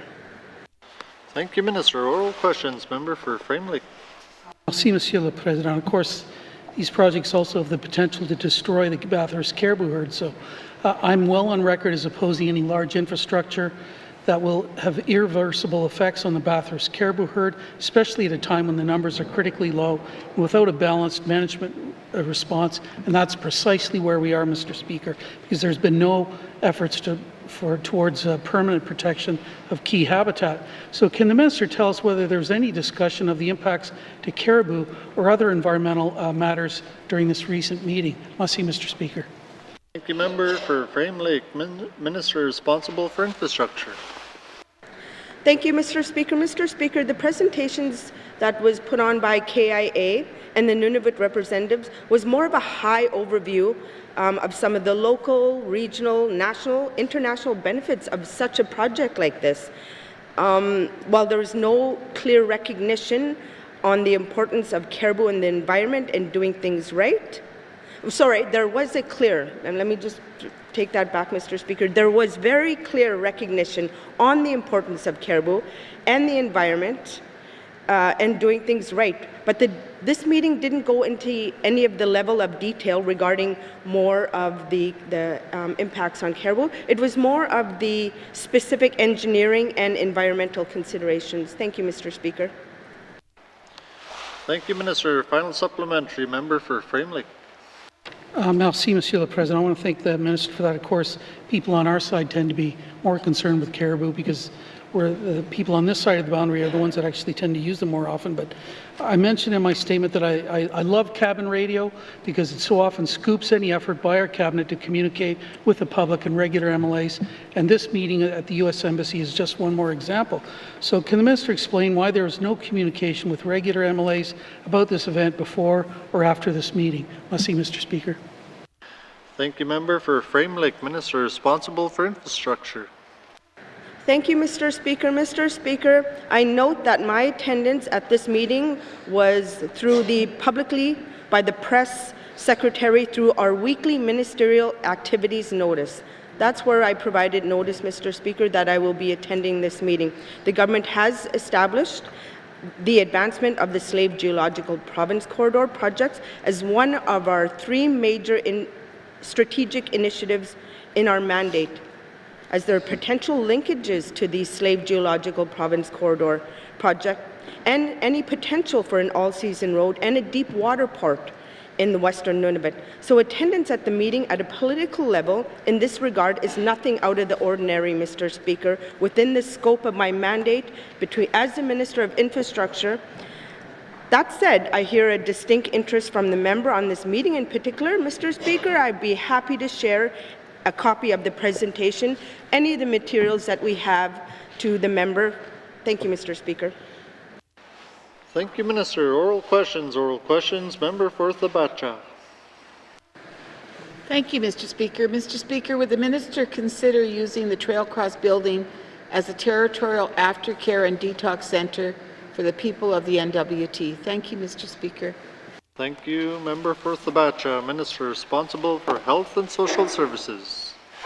Thank you, Mr. Speaker. Mr. Speaker, the Trail Cross home for teenagers closed in October of last year because there was a very low attendance rate and it was no longer worth having an entire building.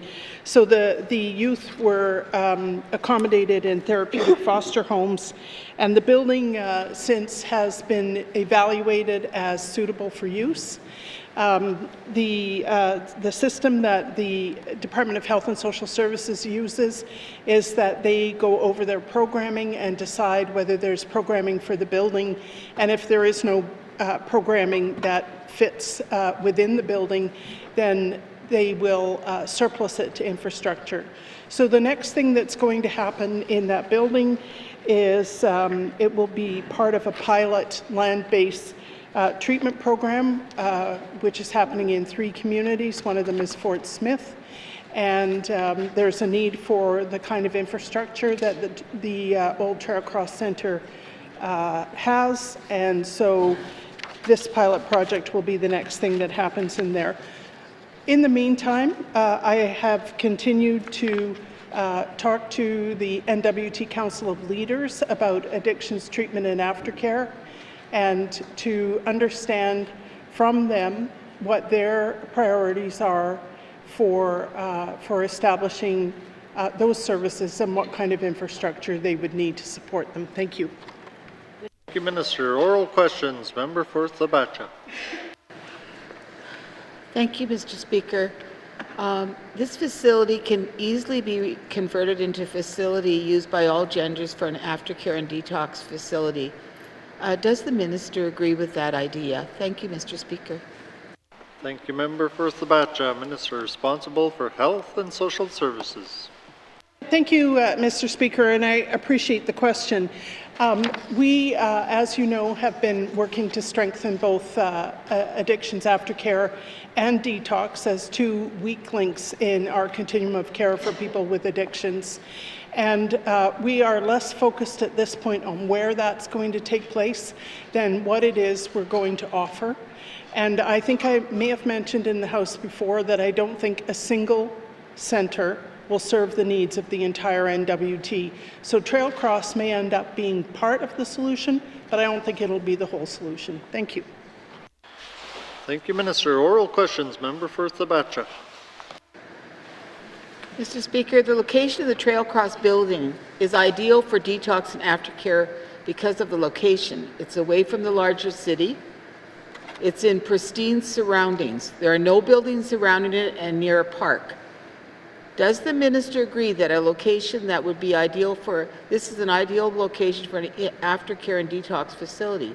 Thank you, Mr. Speaker. Thank you, Member for Thabacha. Minister responsible for Health and Social Services. Yeah, thank you, Mr. Speaker, and thank you to the member for the question. Without knowing what the programming looks like, it's hard for me to comment on what an ideal location would be. Thank you. Thank you, Minister. Oral questions. Member for Thabacha. Mr. Speaker, would the minister consider a territorial aftercare facility in the old Trail Cross building because of the drastic needs that are required in addressing the state of mental health and wellness in the N.W.T. right now, because the building is sitting empty right now? Thank you, Mr. Speaker. Thank you, Member for Thabacha. Minister responsible for Health and Social Services. Yeah, thank you, Mr. Speaker. Mr. Speaker, Trail Cross was used for youth, and it will continue to be used for youth in the new pilot program. Thank you. Thank you, Minister. Oral questions. Oral questions. Member for N.W.T. Lakes. Thank you, Mr. Speaker. Mr. Speaker, my questions are for the Minister of Infrastructure, and if she can let us know when the Inuvik Wind project will finally be completed and running. Thank you, Mr. Speaker. Thank you, Member for N.W.T. Lakes. Minister responsible for Infrastructure. Thank you very much, Mr. Speaker. Mr. Speaker, the work is underway right now with the Inuvik Wind project. We are looking at getting it commissioned by third week in August. Thank you, Mr. Speaker. Thank you, Minister. Oral questions. Member for N.W.T. Lakes. Thank you, Mr. Speaker, and wow, I hope I could cut the ribbon with her. Can the minister give us an estimate of what her department is thinking the final costs are? Because I think the last cost we got was about 60-70 million, and I'm just wondering if we're still on track with that number. Thank you. Thank you, Member for N.W.T. Lakes. Minister responsible for Infrastructure. Thank you very much, Mr. Speaker. Mr. Speaker, the cost of the project, the total project was about 60 to 70 million, and I just want to note of that cost, Mr. Speaker, 39.9 was secured through Investment Canada Investment Infrastructure Program, the ICIP program. You know, it's a little, not too early, but I mean, we will be able to have a better indication once we get closer to cutting this ribbon together. Thank you, Mr. Speaker. Thank you, Minister. Oral questions. Member for N.W.T. Lakes.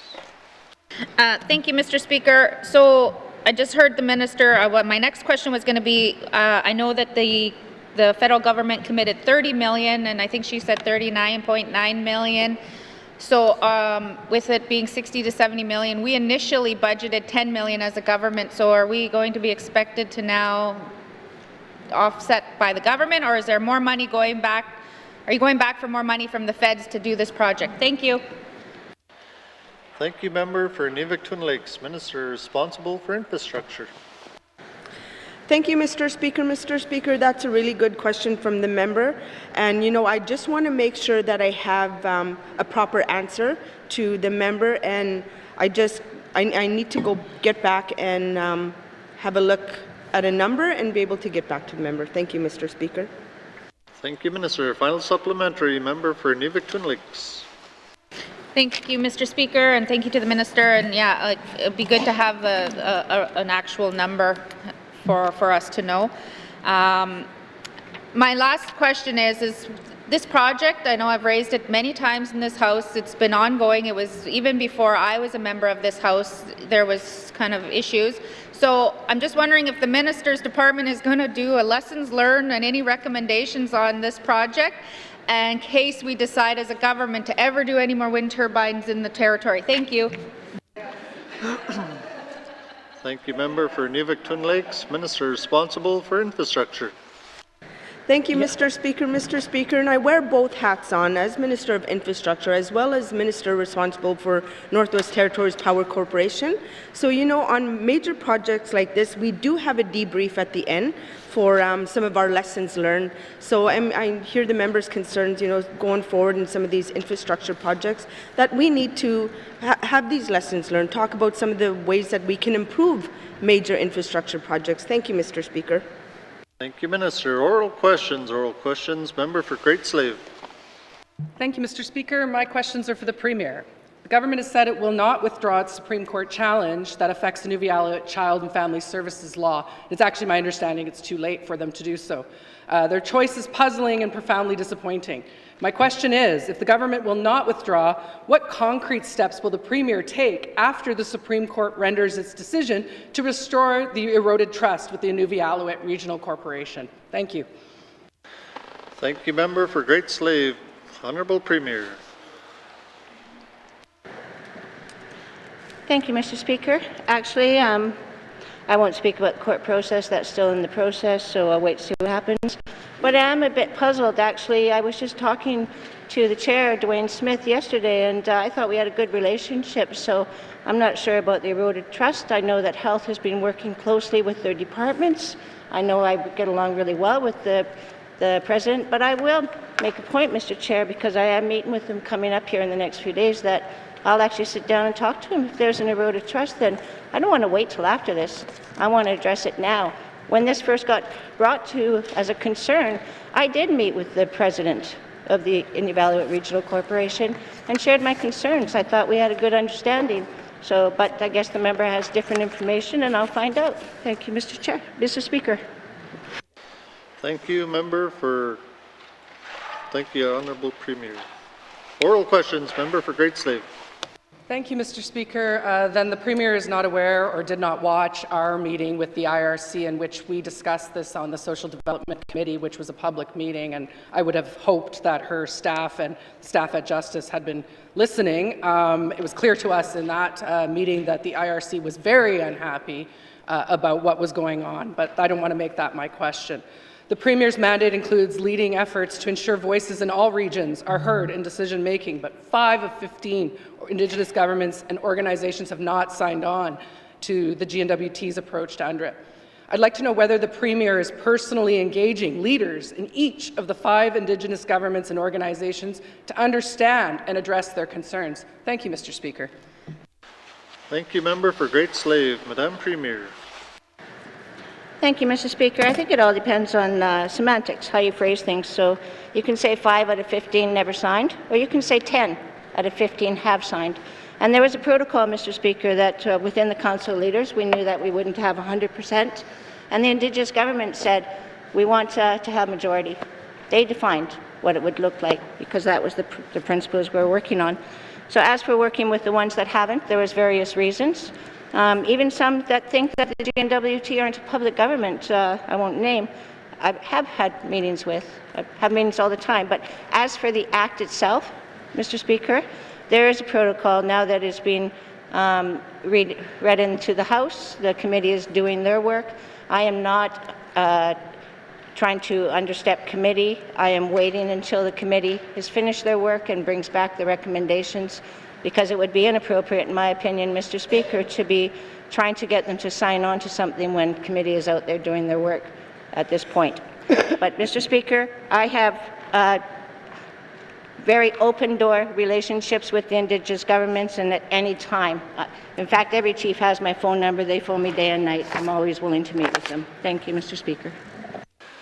Thank you, Madam Premier. Oral questions. Member for Great Slave.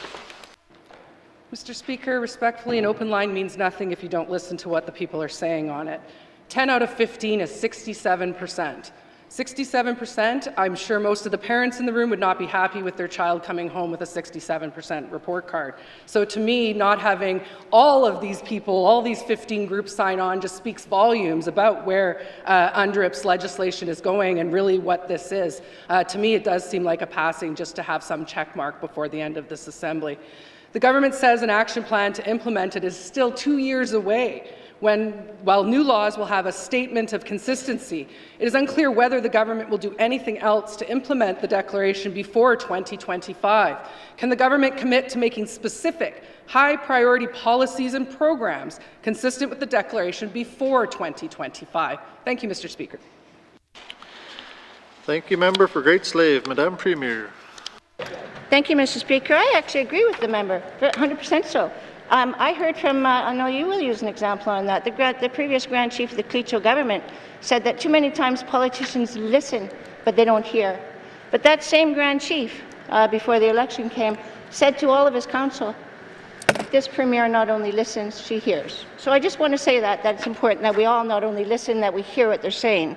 As for the ongoing implementation plan, yes, there will be some work on that. Mr. Speaker, this work is not going to happen overnight. This work is going to take decades and decades, years and years to get through. And so that is a commitment that other legislations are going to have to do, but we're not waiting for it. Mr. Speaker, we've done a lot with around the United Nations Declaration, and not without even hearing the words. We've done a lot because it's the right thing to do to work in partnership with Indigenous governments. As a Métis woman, I hold that to heart. And I mean, the member can make faces at me, whatever she wants. But I do know that it is important to me as an Indigenous woman. Mr. Speaker, I'll just ignore that she's making faces, but I'll ignore that. So in this government, we're not waiting.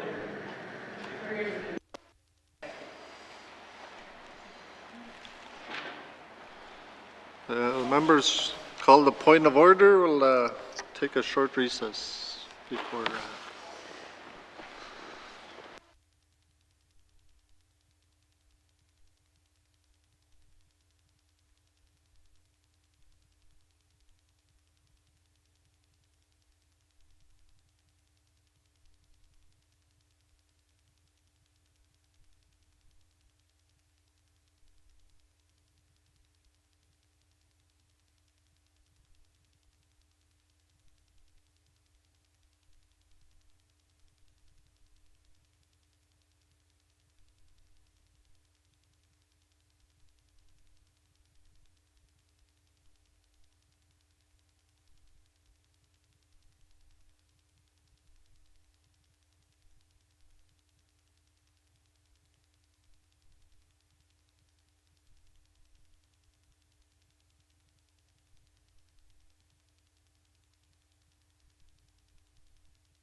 The member for Great Slave called a point of order, but we didn't, or it wasn't caught on audio, so let the member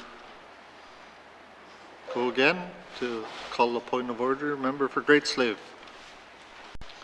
Thank you, Mr. Speaker. In the Rules of Debate 3.2, subsection 3, subsection H states that you cannot make allegations against another member, a House officer, a witness, or a member of the public, or I, impute false or hidden motives to another member, or K, use abusive or insulting language of a nature likely to create disorder. I believe that in the Premier's response to me, she did these things. Thank you.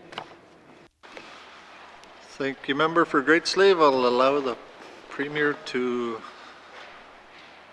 speak to the point of order.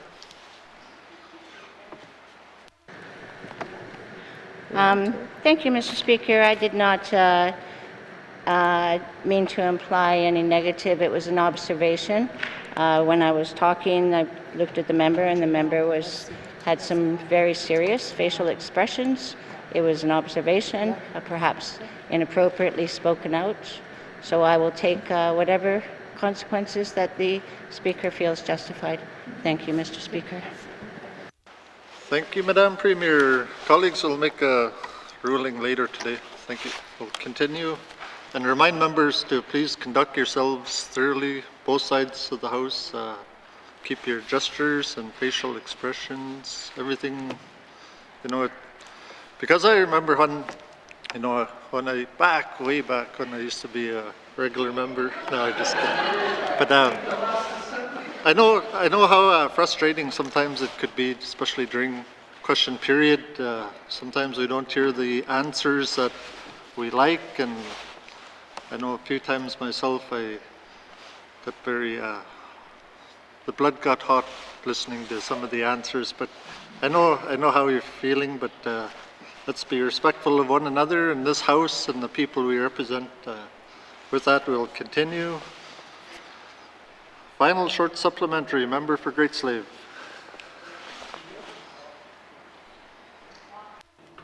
Thank you, Mr. Speaker. I don't have a final supplemental. Thanks. Thank you. Member for Kamloops. Thank you very much, Mr. Speaker. Mr. Speaker, my questions today are for the Minister of Health and Social Services. In February, the federal government announced investment of $198.6 billion over 10 years for provinces and territories to improve healthcare services for Canadians, focused on shared priorities. To access this funding, the government needs to develop action plans to describe how funds will be spent and how progress will be measured. Mr. Speaker, I'm wondering if the Minister, to start us off with, can provide us or provide this House with an update of where this is at. Thank you. Thank you, member for Kamloops, Minister responsible for Health and Social Services. Thank you, Mr. Speaker, and thank you to the member for the question. The total increase in health spending for this year from the Government of Canada was $12 million. $12 million. Our budget in the Department of Health and Social Services is $610 million for this year. You can appreciate we were a little underwhelmed. So after being offered $7 million a year for 10 years for tailored bilaterals, $2 million for the Canada Health Transfer one-time top-up for emergency room and pediatric hospitals, and $2.9 million of incremental funding for the Territorial Health Investment Fund. The Premier had started negotiations with the support of the other territorial premiers who were in a similar disappointed position with Canada's offer to try to increase the Territorial Health Initiative Fund. Unfortunately, they were not successful with that. What we did get was a 10-year agreement rather than a 5-year agreement, but we didn't end up with more money.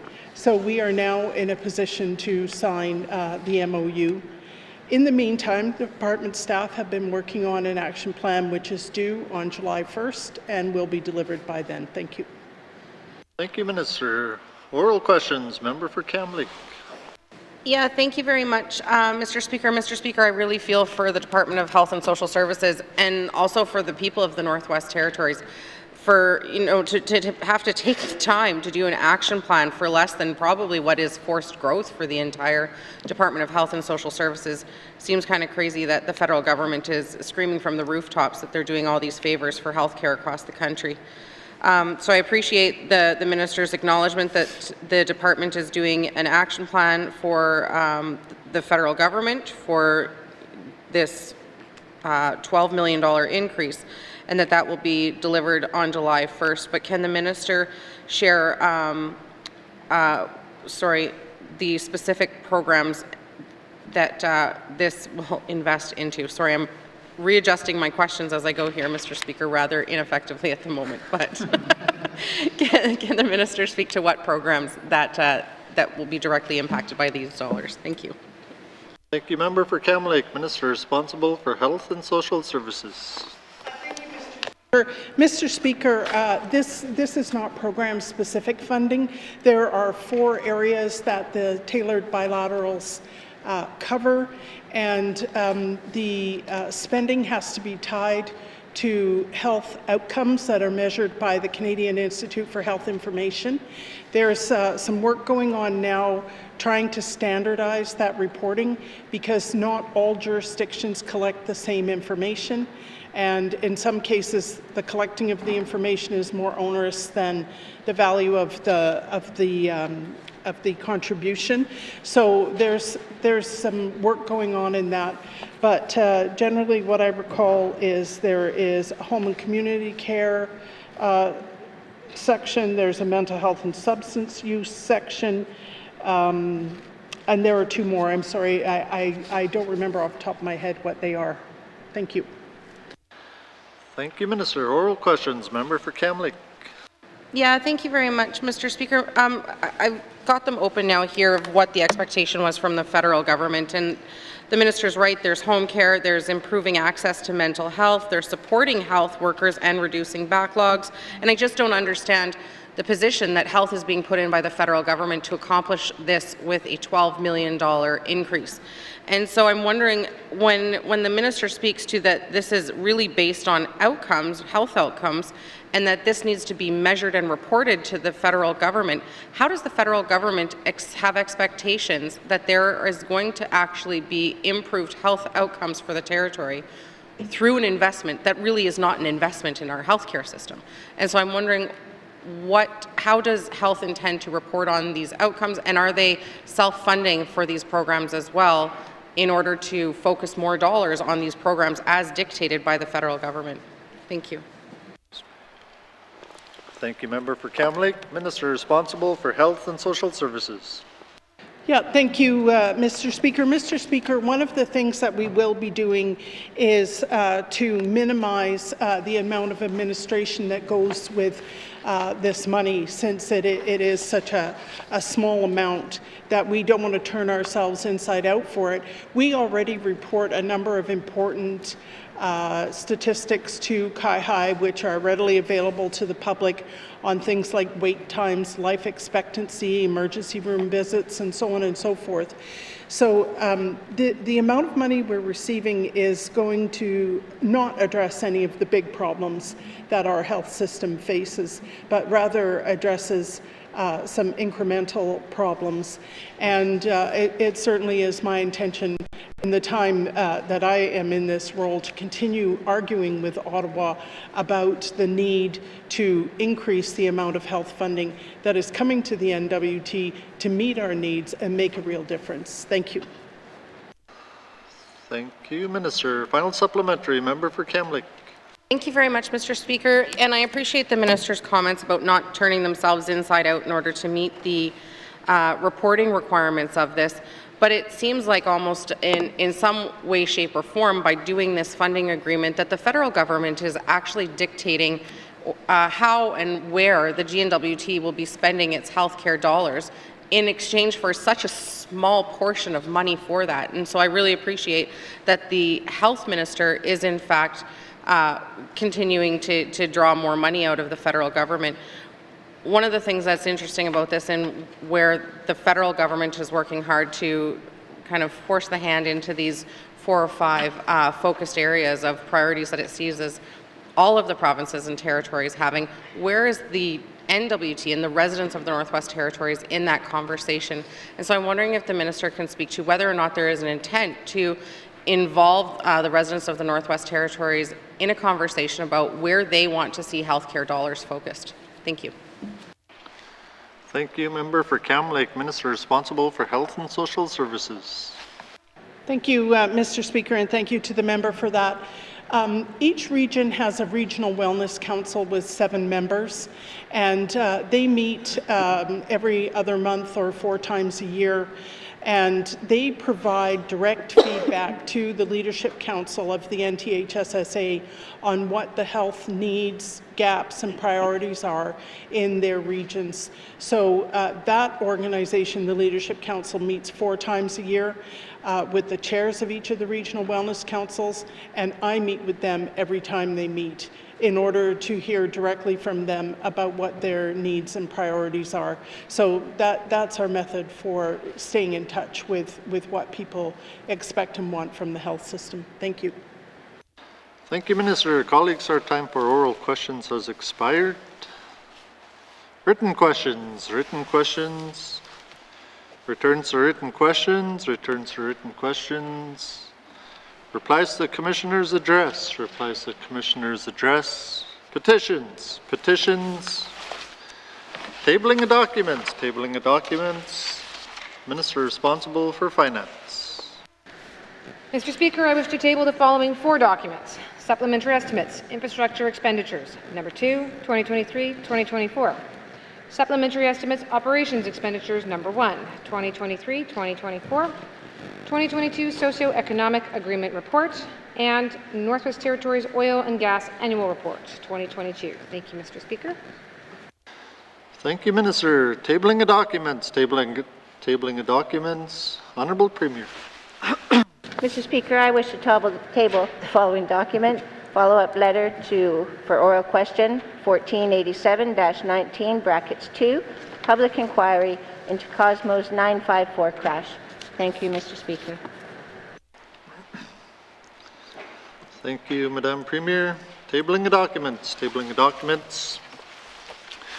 Colleagues, in accordance with Section 21 brackets 1 of the Retiring Allowances Act, Section 11.1 of the Supplementary Retiring Allowances Act, I hereby table the Northwest Territories Legislative Assembly Pension Administration Report, Retiring Allowances Act and Supplementary Retiring Allowances Act at March 31st, 2022.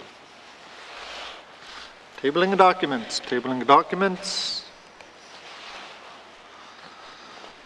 Notices of motion. Motions.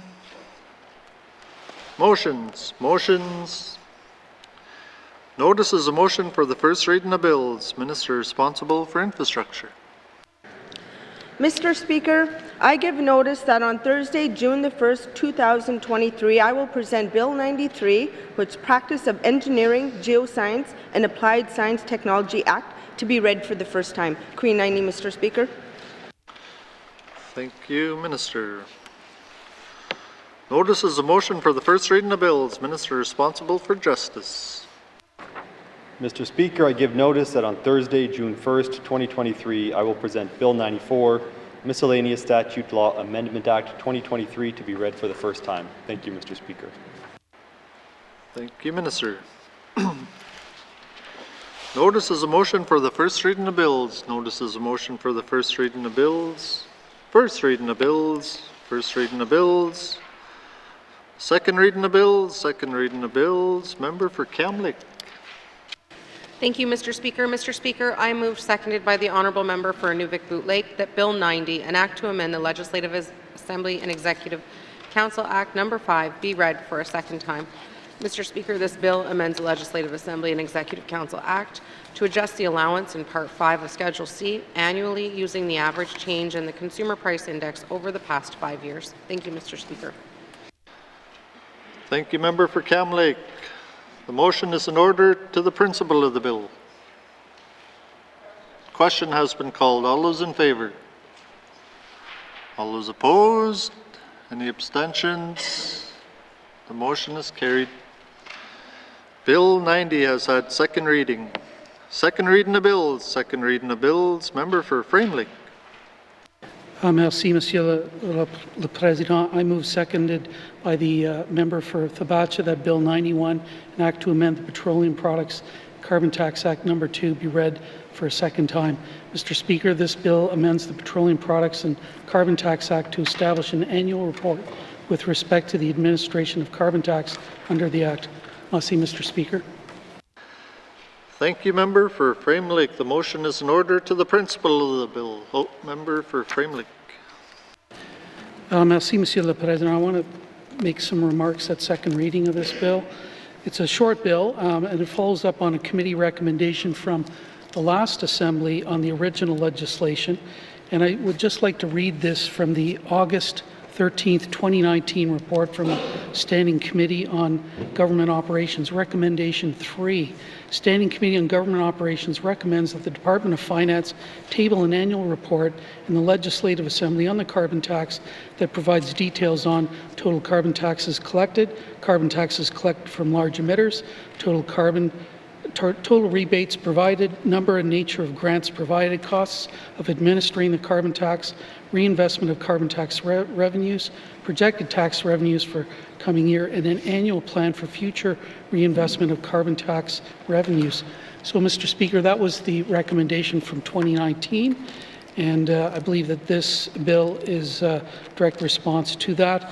I would note that we had further debate about this issue when we considered Bill 60 in this Assembly, and at that point the Minister did indicate that she was considering bringing forward a bill that would at least address municipal grants and possibly other matters that would be narrow in scope. And of course, we'll have further discussion of this moving forward.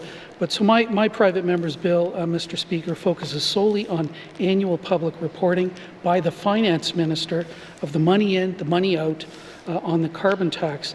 It would also require an estimate of the cost of all of this, anticipated greenhouse gas reductions, and the effectiveness a description of the effectiveness of the carbon tax in reducing greenhouse gas emissions. I acknowledge that there is already a voluntary reporting that does some of this, but I just would like to make sure that it continues as part of the legislation and that future finance ministers would continue that practice under the legislation itself.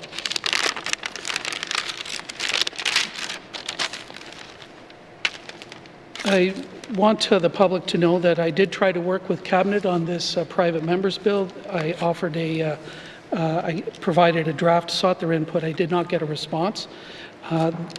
There may be a couple of contentious items in the bill around whether there should be an estimate of greenhouse gas reductions and a description of the effectiveness of the carbon tax, but I believe that this is consistent with our open government policy, the government renewal initiative that's led by the Minister of Finance, and of course the principles of sound program evaluation that have been raised in this House.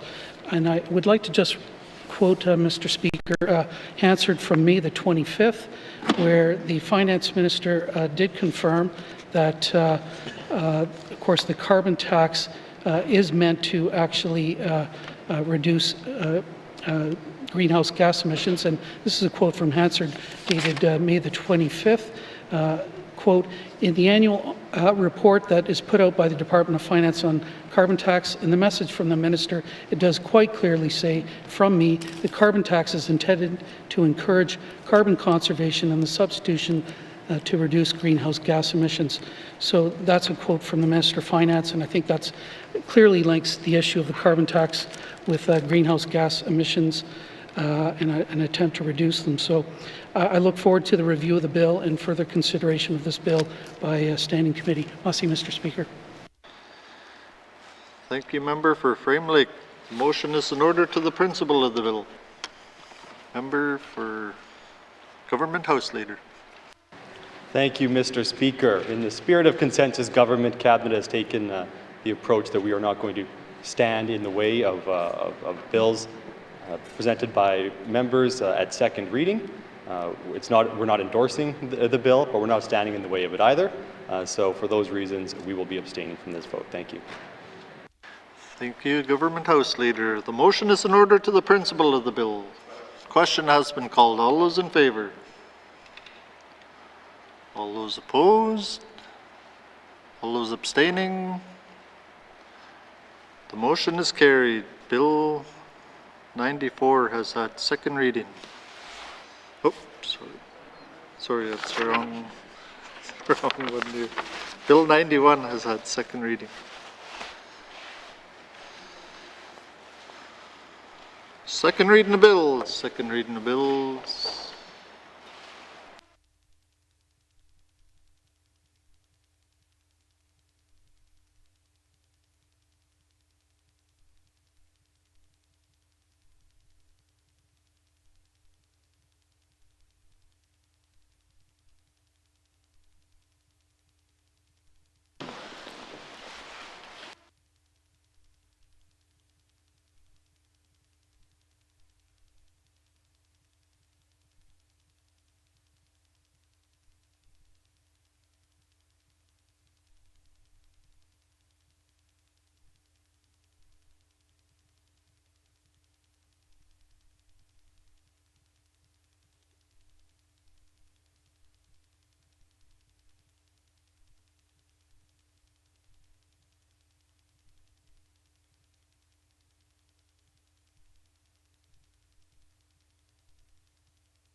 Thank you very much, Mr. Speaker. Mr. Speaker, I seek unanimous consent to waive the rules and put Bill 90 directly into Committee of the Whole and not standing committees. Thank you very much, Mr. Speaker.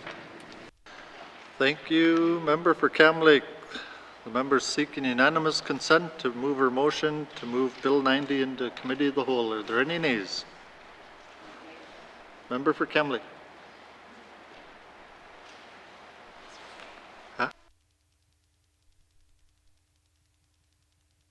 90 has been moved into Committee of the Whole. Thank you. Second reading of bills. Second reading of bills.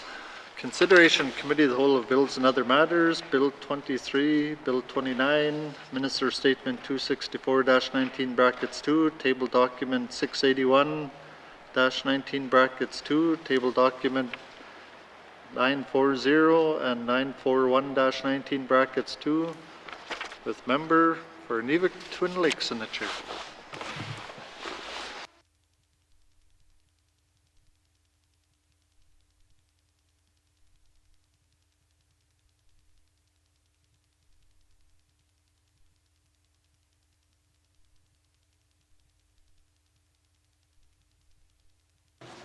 I now call Committee of the Whole to order. What is the wish of committee? Member for Frame Lake.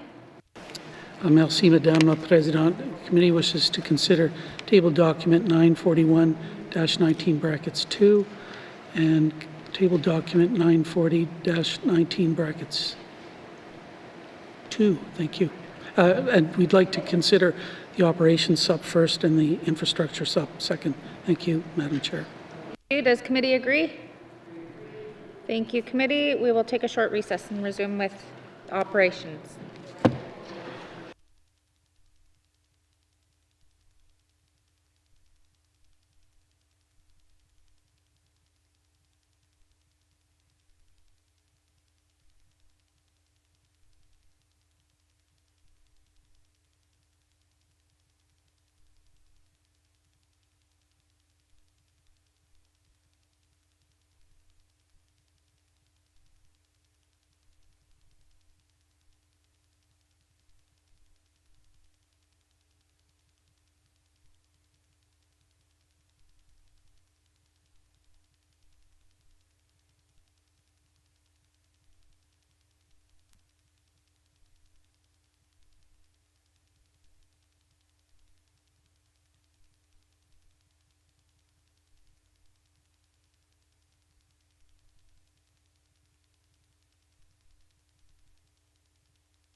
Committee, we've agreed to consider table document 941-19 brackets 2, supplementary estimates, operation expenditures, number 1, 2023-2024. Does the Minister of Finance have any opening remarks?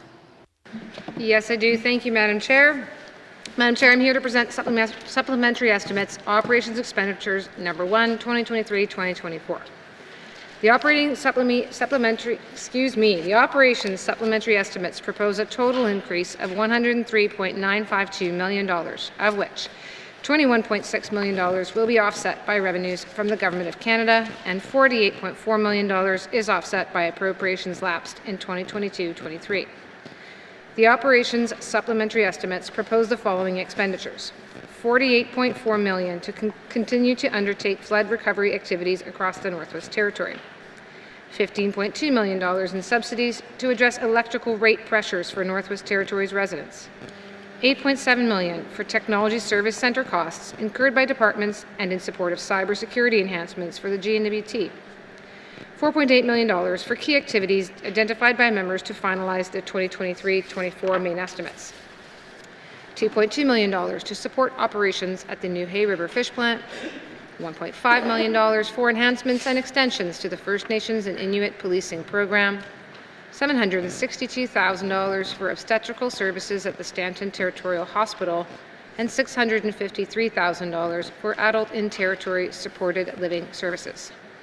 Additionally, I'm proposing the following supplementary expenditures, which are supported by federally funded agreements, including $10.8 million to support environment and climate change, including agreements to monitor various Northwest Territories species, to undertake discussions to support protected areas across the Northwest Territories, and to support wildfire and forest management in the Northwest Territories.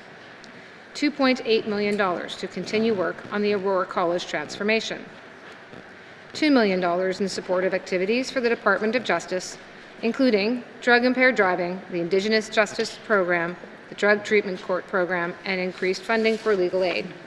$1.6 million for advancing hydropower work in the Northwest Territories via the Northern Responsible Energy Approach for Community Heat and Electricity Program. $394,000 for the bilateral agreement on sport participation, and $309,000 in support of women in leadership and Made in the North campaign schools. This concludes my opening remarks, and we would be happy to answer any questions the members may have. Thank you. Minister, do you wish to bring witnesses into the House? I do, Madam Chair. Thank you. Sergeant at Arms, please escort the witnesses to the chamber.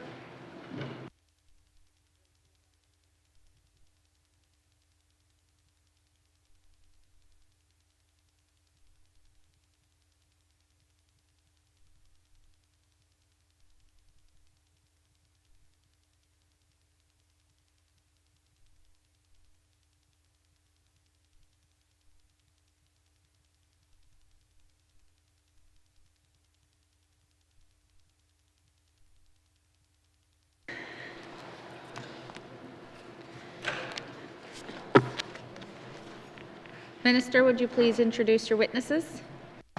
Yes, thank you, Madam Chair. Madam Chair, I have on my left Mr. Bill McKay, Deputy Minister of Finance, and on my right, Terence Coutre, the Deputy Secretary to the Financial Management Board. Thank you. I will now open the floor for general comments. Are there any general comments? Member for Frame Lake. Yeah, thanks, Madam Chair. I'd like to find out what impact the supplementary spending will have on the supplementary reserve for operations. Thank you, Madam Chair. Minister? Thank you, Madam Chair. So, Madam Chair, we have, nope, not this one, Madam Chair. Just one moment, or actually perhaps I will see if the Deputy Minister or Mr. Coutre has it up in front of him. Deputy Minister? Thank you, Madam Chair. So the impact on the supplementary reserve of this will, the total impact is $32,890,000, and that is that's inclusive of federal contributions to the government. So the net net impact is $32.8 million, so we have a $35 million reserve, so there's $2.1 million left in the reserve. Thank you, Madam Chair. Thank you. Member for Frame Lake?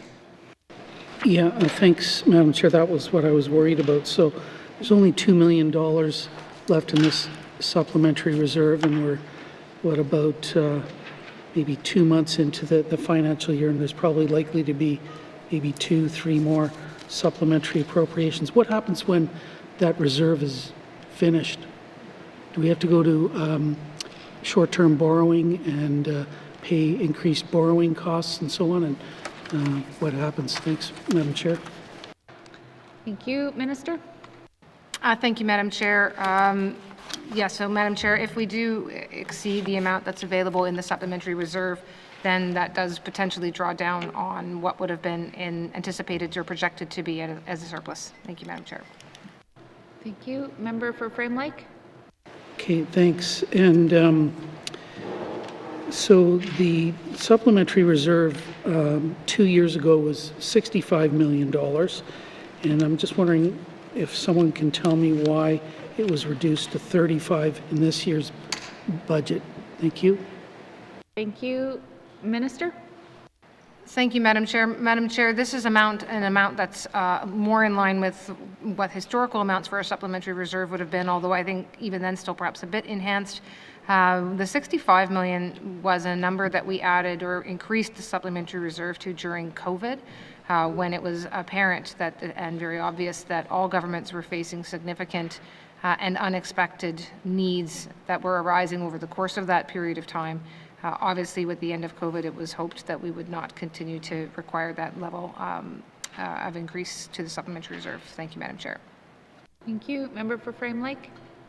Yeah, thanks for that. I guess given the experience with climate variability, or dare I say, climate emergency over the last couple of years with floods, fires, etc., I think we have to seriously look at revising that supplementary reserve so we don't have to resort to short-term debt and additional spending. What is the department going to do about this? Thanks, Madam Chair. Thank you. Minister? Thank you, Madam Chair. Madam Chair, that's likely a question that requires not only the Department of Finance to be involved, but also Department of Infrastructure and ECC. So certainly can commit to taking that back to my colleagues and having that bigger conversation. It doesn't necessarily speak to the reason why we're seeing, or certainly not the only reason why we're seeing this impacts here on this SUP. A lot of our impacts, some of the impacts are due to the floods last year, but there's also some fairly significant amounts attached to health and social services here. So one thing I would note, Madam Chair, we are seeing, and you would see, have seen it at the time of our main estimates, that ECC does have a very much more significant increased fire suppression budget now than what they had historically.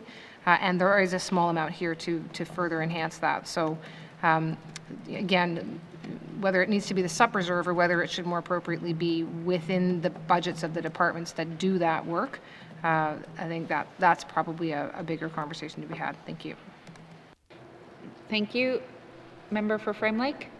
Yeah, thanks, Madam Chair. Yeah, and I appreciate the Minister's commitment to have that conversation. So I just want to confirm there's no money in this SUP for the fire suppression and relief work that's going on for Hay River and Cat-Lo-Detchie. Is that the case? Thanks, Madam Chair. Thank you. Minister? Thank you, Madam Chair. There's nothing extra in this. There is just shy of $19 million, though, in ECC's budget for fire suppression efforts this fiscal year. So obviously the efforts that have been undertaken already to fight that fire would have come out of that budget. And then with respect to the emergency evacuation and emergency response, I mean, that, again, the EMO sits as well under MACA, so certainly a lot of that would be expected to at least to be fronted from there.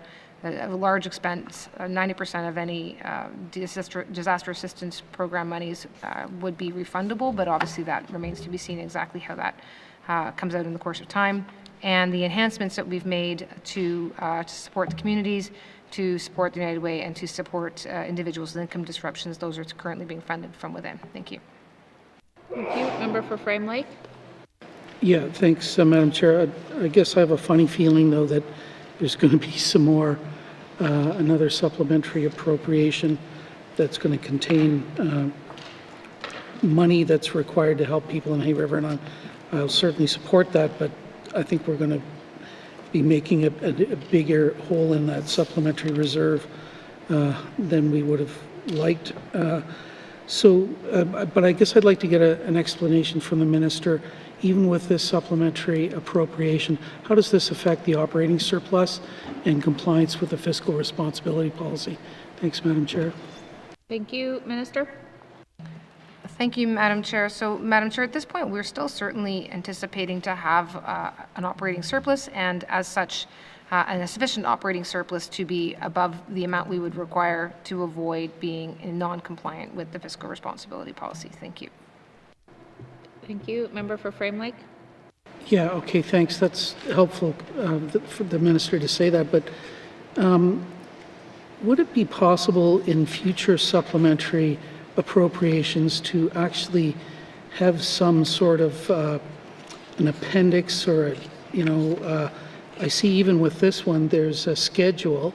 Would it be possible to have a schedule that sort of shows the compliance with the fiscal responsibility policy for each of the subs going forward, just so that the public can have some assurance as well, and us as regular MLAs that we're remaining in compliance with it and following it? Thanks, Madam Chair. Thank you. Minister. Thank you, Madam Chair. So, Madam Chair, you might recall there has been a revision to the fiscal responsibility policy where there is a commitment to indeed do more tracking and reporting throughout the course of the year with respect to where we're at on the fiscal responsibility policy. That right now will be expected to come out in the fall, which it normally hadn't been previously. So we can certainly look at if there's an opportunity to do that whenever there's an infrastructure sup. I don't think there's any barrier to doing so. But I will confirm, and if I'm wrong in that, would advise the House. Thank you, Madam Chair. Thank you. Member for Frame Lake.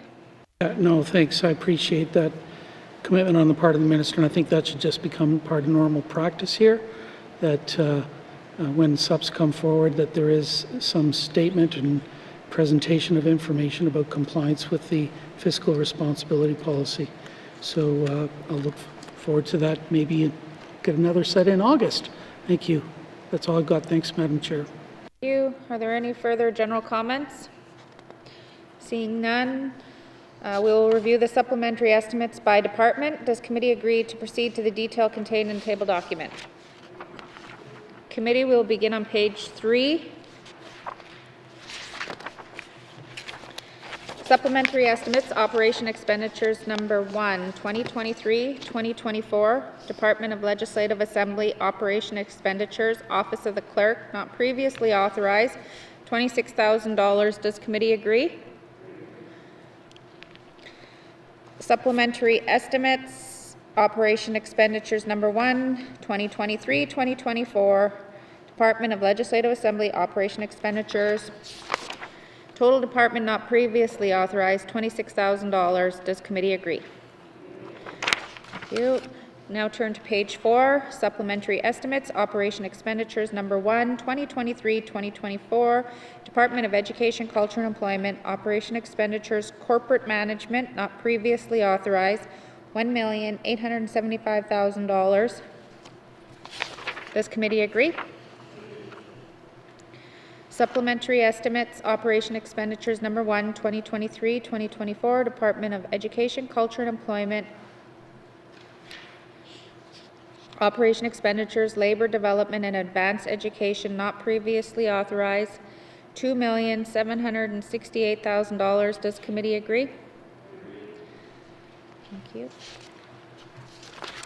Supplementary estimates, operation expenditures number 1, 2023-2024, Department of Education, Culture and Employment, operation expenditures, total development not previously authorized, $4,643,000. Does committee agree?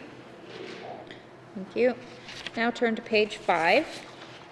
Supplementary estimates, operation expenditures number 1, 2023-2024, Department of Environment and Climate Change, operations expenditures, corporate management, not previously authorized, $219,000. Does committee agree? Supplementary estimates, operation expenditures, number 1, 2023-2024, Department of Environment and Climate Change operation expenditures, environment management, monitoring, and climate change, not previously authorized, $3,834,000. Does committee agree?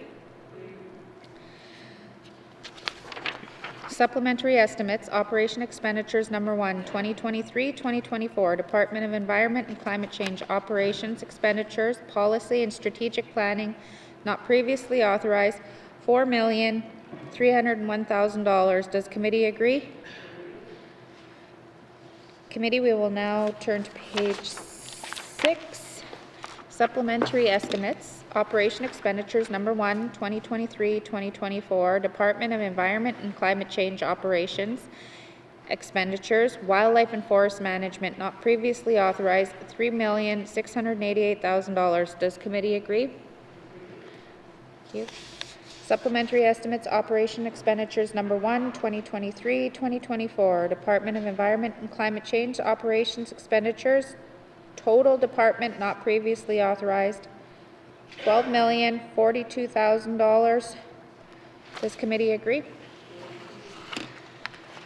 Now turn to page 7.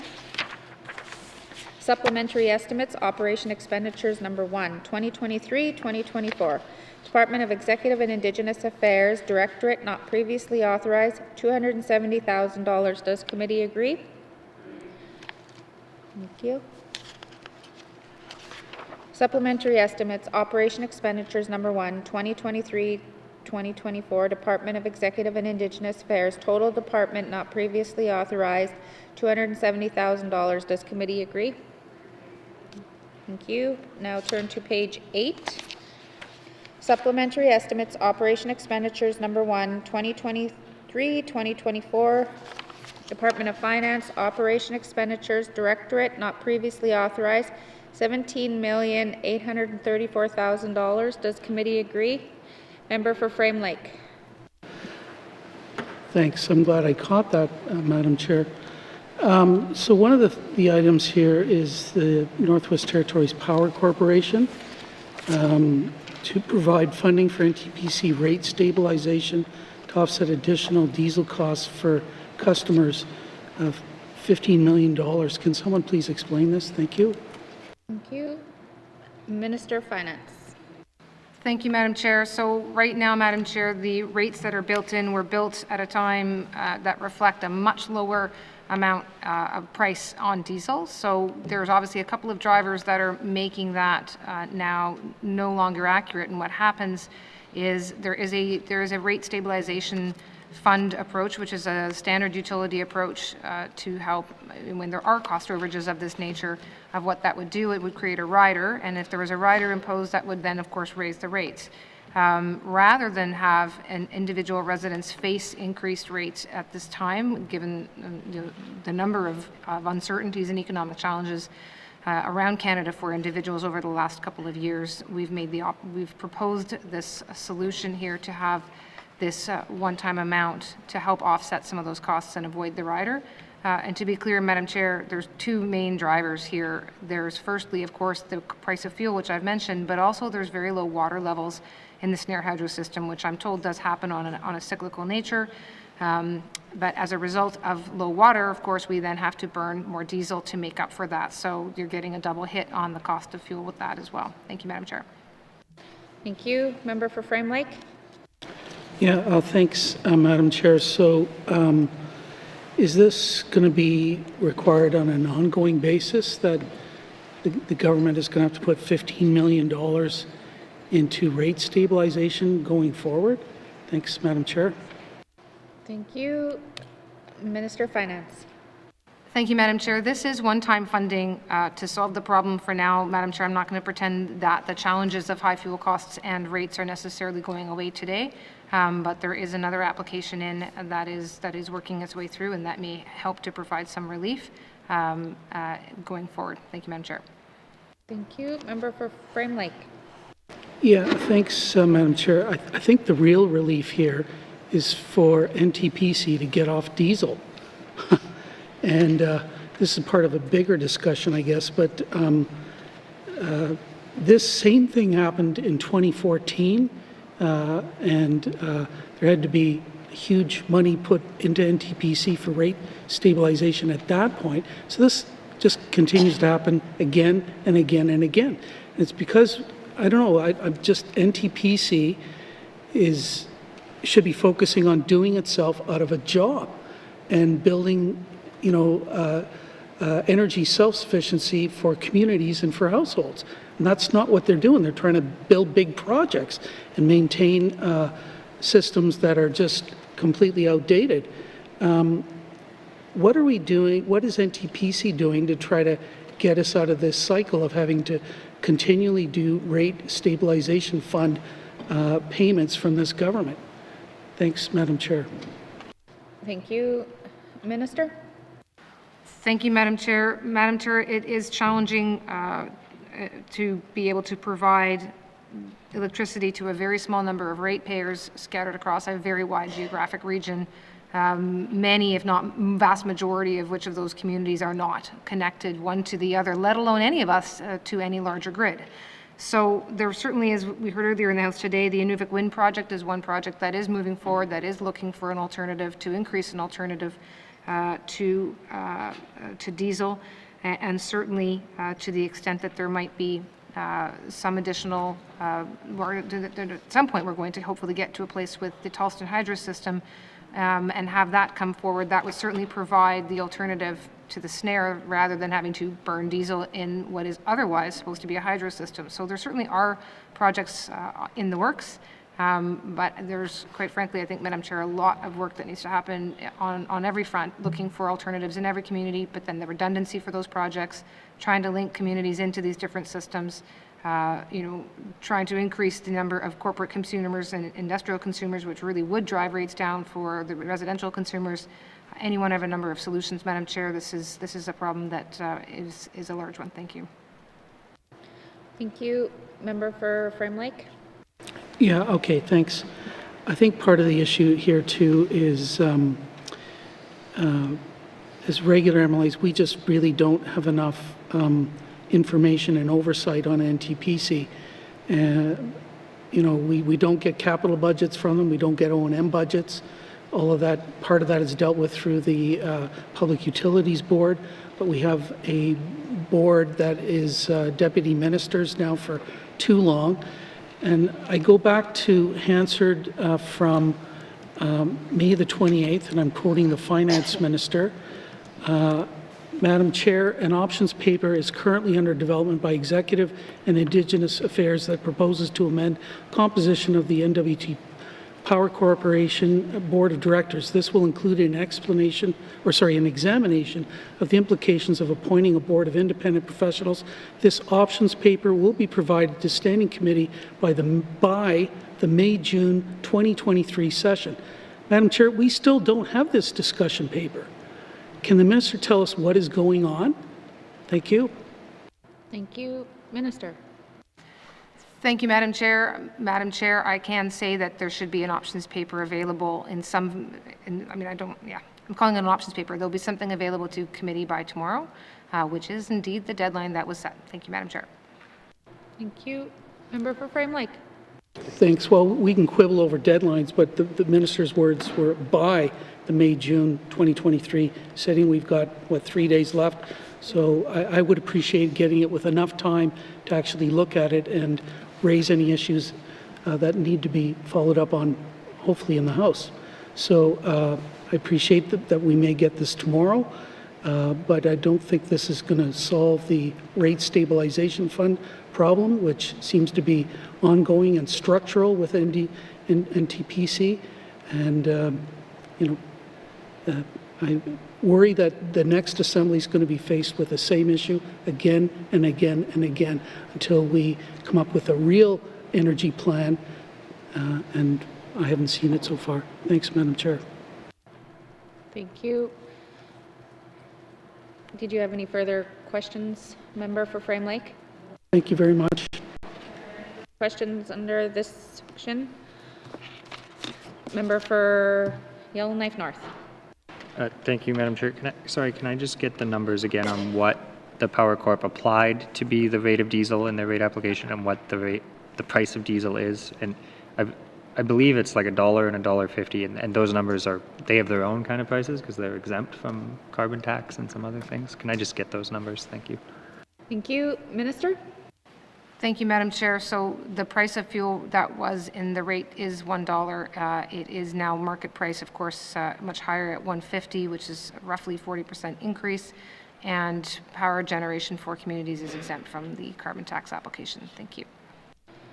Thank you. Member for Yellowknife North? No further questions. Thank you.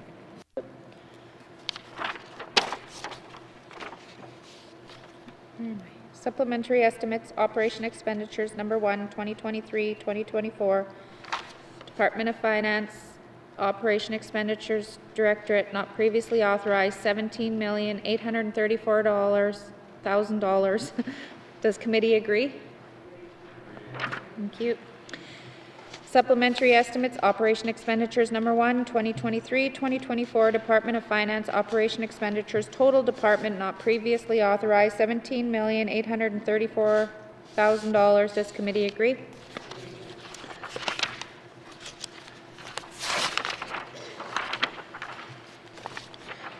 Can now turn to page 9, supplementary estimates, operation expenditures, number 1, 2023-2024, Department of Health and Social Services, operation expenditures, administrative and support services not previously authorized, $4,101,000. Does committee agree?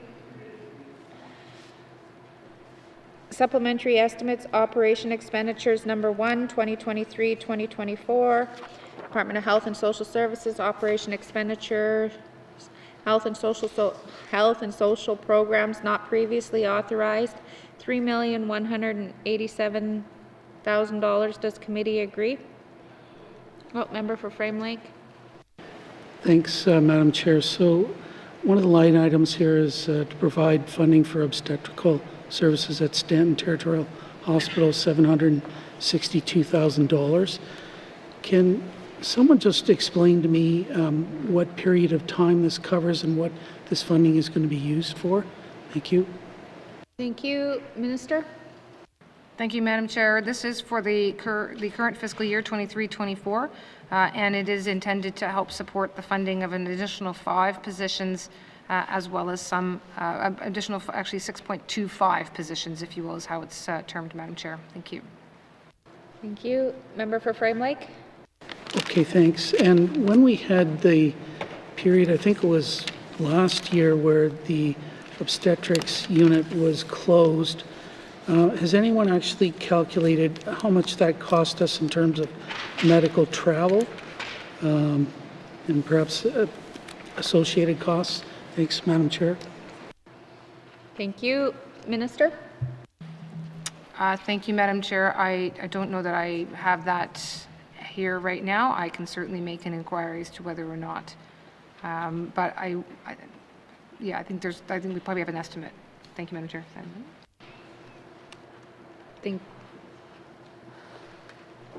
Member for Frame, Minister? Madam Chair, that has actually been, in fact, calculated. Asking you shall receive $1.1 million approximately in terms of the transportation and accommodations to accommodate the need for those who had to travel for a birth. Thank you. Thank you. Member for Frame Lake. Thanks, Madam Chair. Well, I'm glad we came to the same conclusion. That was the figure that I had as well, so glad the minister was able to find that. So this money here, is that going to prevent this from happening again? Is that what the, presumably that's what the objective is? Thanks, Madam Chair. Thank you. Minister? Thank you, Madam Chair. Madam Chair, the last 4 years have had nothing but unexpected emergencies, so I'm a bit hesitant to make that promise. That said, that is exactly why they're trying to hire more individuals so they don't wind up in this situation as they were at that time back a year or so ago. where the disproportionate number of vacancy rates led to the need to reduce services. Avoiding a need to reduce services is, I know, a priority, and so there's been a lot of money, as you would have seen, coming through both in terms of main estimates and supplementary estimates to support our health system, and specifically to support human resources within the health system. That said, of course, Madam Chair, there's a lot of need across the entire health services envelope right now. So, you know, I just add the note of caution that while adding 6 full-time positions, more than that, is significant, there's a lot of other needs throughout the system right now. So, again, priority is to avoid the reduction in services, but coming with the notation that there's a lot more work to be done still. Thank you. Thank you. Member for Frame Lake. Yeah, no, thanks for those comments. But I just am mindful of it cost us $1.2 or $1.1 million to close it, and maybe to help keep it open, it's significantly less than that by hiring some more staff. So I think this one's kind of a no-brainer. And yeah, well, I guess we got to try to prevent this from happening again.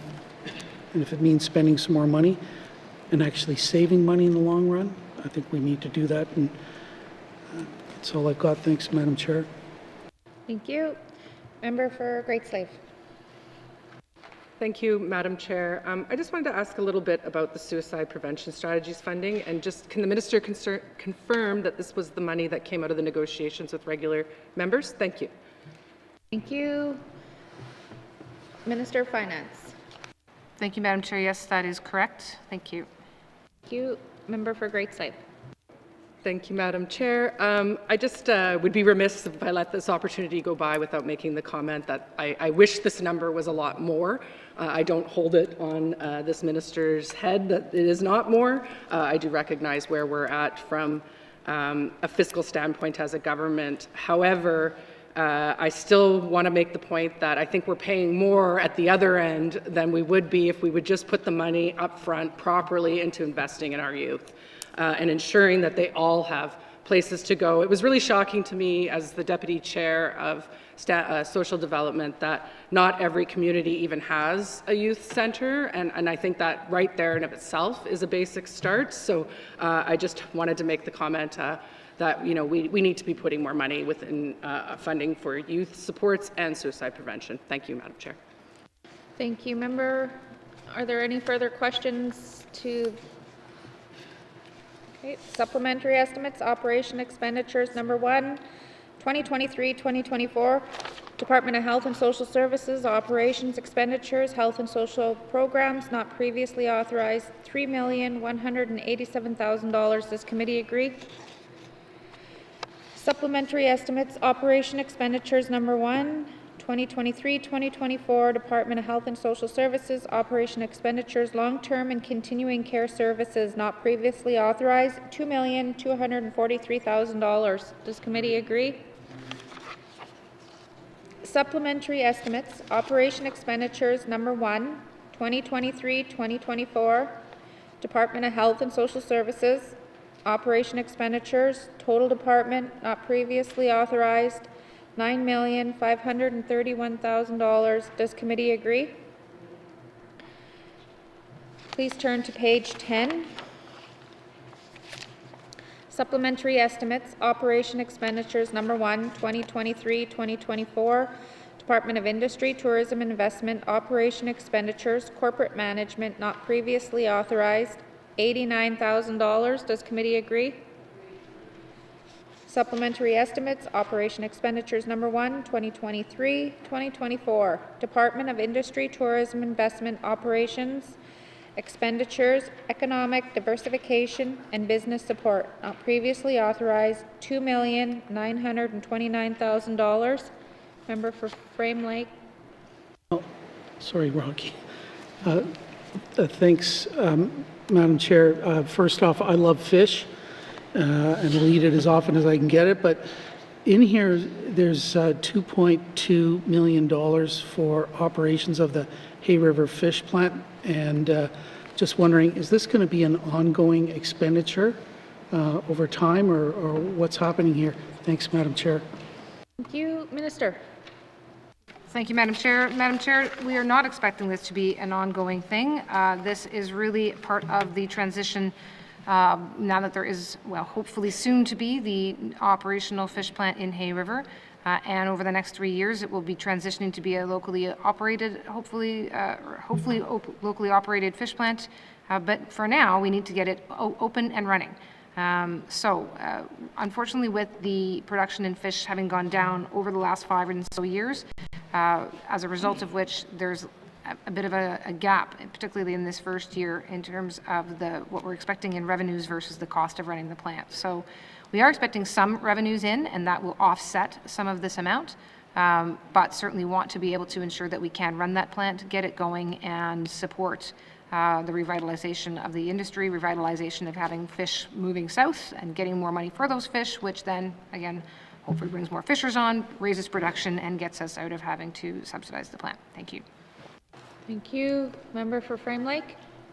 Thanks, Madam Chair. Is anyone else putting money into the fish plant, the Freshwater Fish Marketing Corporation, federal government? Anyone else? Thanks, Madam Chair. Thank you. Minister. Thank you, Madam Chair. Madam Chair, there's been significant contributions from the federal government overall to both the building of the fish plant and to the fishing industry. So I do want to acknowledge that. Actually quite a significant amount. I don't know that it's going anything to this specific item, although I will note it's my recollection that Canor was quite heavily involved in procuring some of the equipment that's gone in. Again, so there's been a lot of supports, but just not perhaps on this particular element of the fish strategy. Thank you. Thank you. Member for Frame Lake. Thanks, Madam Chair. So is it expected that the fish plant is going to generate any revenues, and how would that offset this amount of money, and when would it kind of show up? Thanks, Madam Chair. Thank you. Minister of Finance. Thank you, Madam Chair. So we're hoping on there being just over $1 million this year, and then increasing next year to over $1.5 million or $1.6 million. Again, depending on and subject to the amount of production that is available. Those revenues then offset the costs of running the plant. Certainly if production is higher, then there's more revenue and that offsets further. And really can be hopefully a snowball approach, Madam Chair. There's more production, more fish for sale, more revenues, more fishers interested. The price of fish will go up as we're able to provide that supply to southern markets. So a lot of things are coming together, but this is an important element of that strategy. Thank you, Madam Chair. Thank you. Member for Frame Lake. Thanks, Madam Chair. Okay, that's all good. Just in case anybody wonders, I do support this expenditure. I believe in economic diversification. As I said, I love fish. Just hope that the price doesn't go up so much that I can't afford it. So, but I do support this, and I think it's good that we ask questions, and maybe other members may have some questions here as well, but I do support this funding. Thanks, Madam Chair. Thank you. Member for Great Slave. Thank you, Madam Chair. I also have questions about the fish plant. Can the minister tell me whether or not the opening of the fish plant will mean that fishers will receive more money per fillet or whole fish that they bring in than they are currently getting under the previous agreement or arrangement? Thank you. Thank you. Minister. Thank you, Madam Chair. So, Madam Chair, right now the Northwest Territories remains the sole signatory to the Freshwater Fish Marketing Act, federal piece of legislation that provides a floor. So it provides a guarantee where fishers are guaranteed a certain income amount that comes in on a regular basis to them. Unfortunately, what the offset of that is, as well, it's a guarantee and a floor, it also creates a bit of a ceiling. We aren't able to take advantage of the markets that we now believe to be available to the very good product that we have coming out of freshwater here in the Northwest Territories. So part of having the plant is that we would be able to then be certified to sell directly to southern markets and make a higher wage or a higher cost, higher price per fish. To get there, though, we do still need to extricate from the Freshwater Fish Marketing Act. So this is one step in that process, Madam Chair, but there's another step, and that's going to be to get out of the Act or to have exemptions. Thank you. Thank you. Member for Great Slave. Thank you. Why are we still the only ones in this arrangement that basically indentures our fishers to not paying them what their fish is worth. Thank you. Thank you. Minister.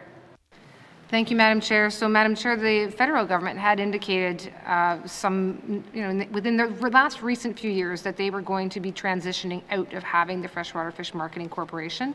And given that it is their act and their system, certainly seemed logical to anticipate and wait for them to indeed perform complete what they said they were going to do. I think they were hoping for some other solutions. I can't say as to why they haven't moved faster or what they've done or not done or why they have done or not done it. What I can say is we are no longer going to be waiting for them, Madam Chair, and we are going to be looking for a path forward on that, whether it includes exemptions as a temporary measure to allow fishers to sell outside of the Act's confines, crafting our own legislation so we can regulate our own sale of fish, which would mean we would not be reliant on the Freshwater Fish Marketing Act.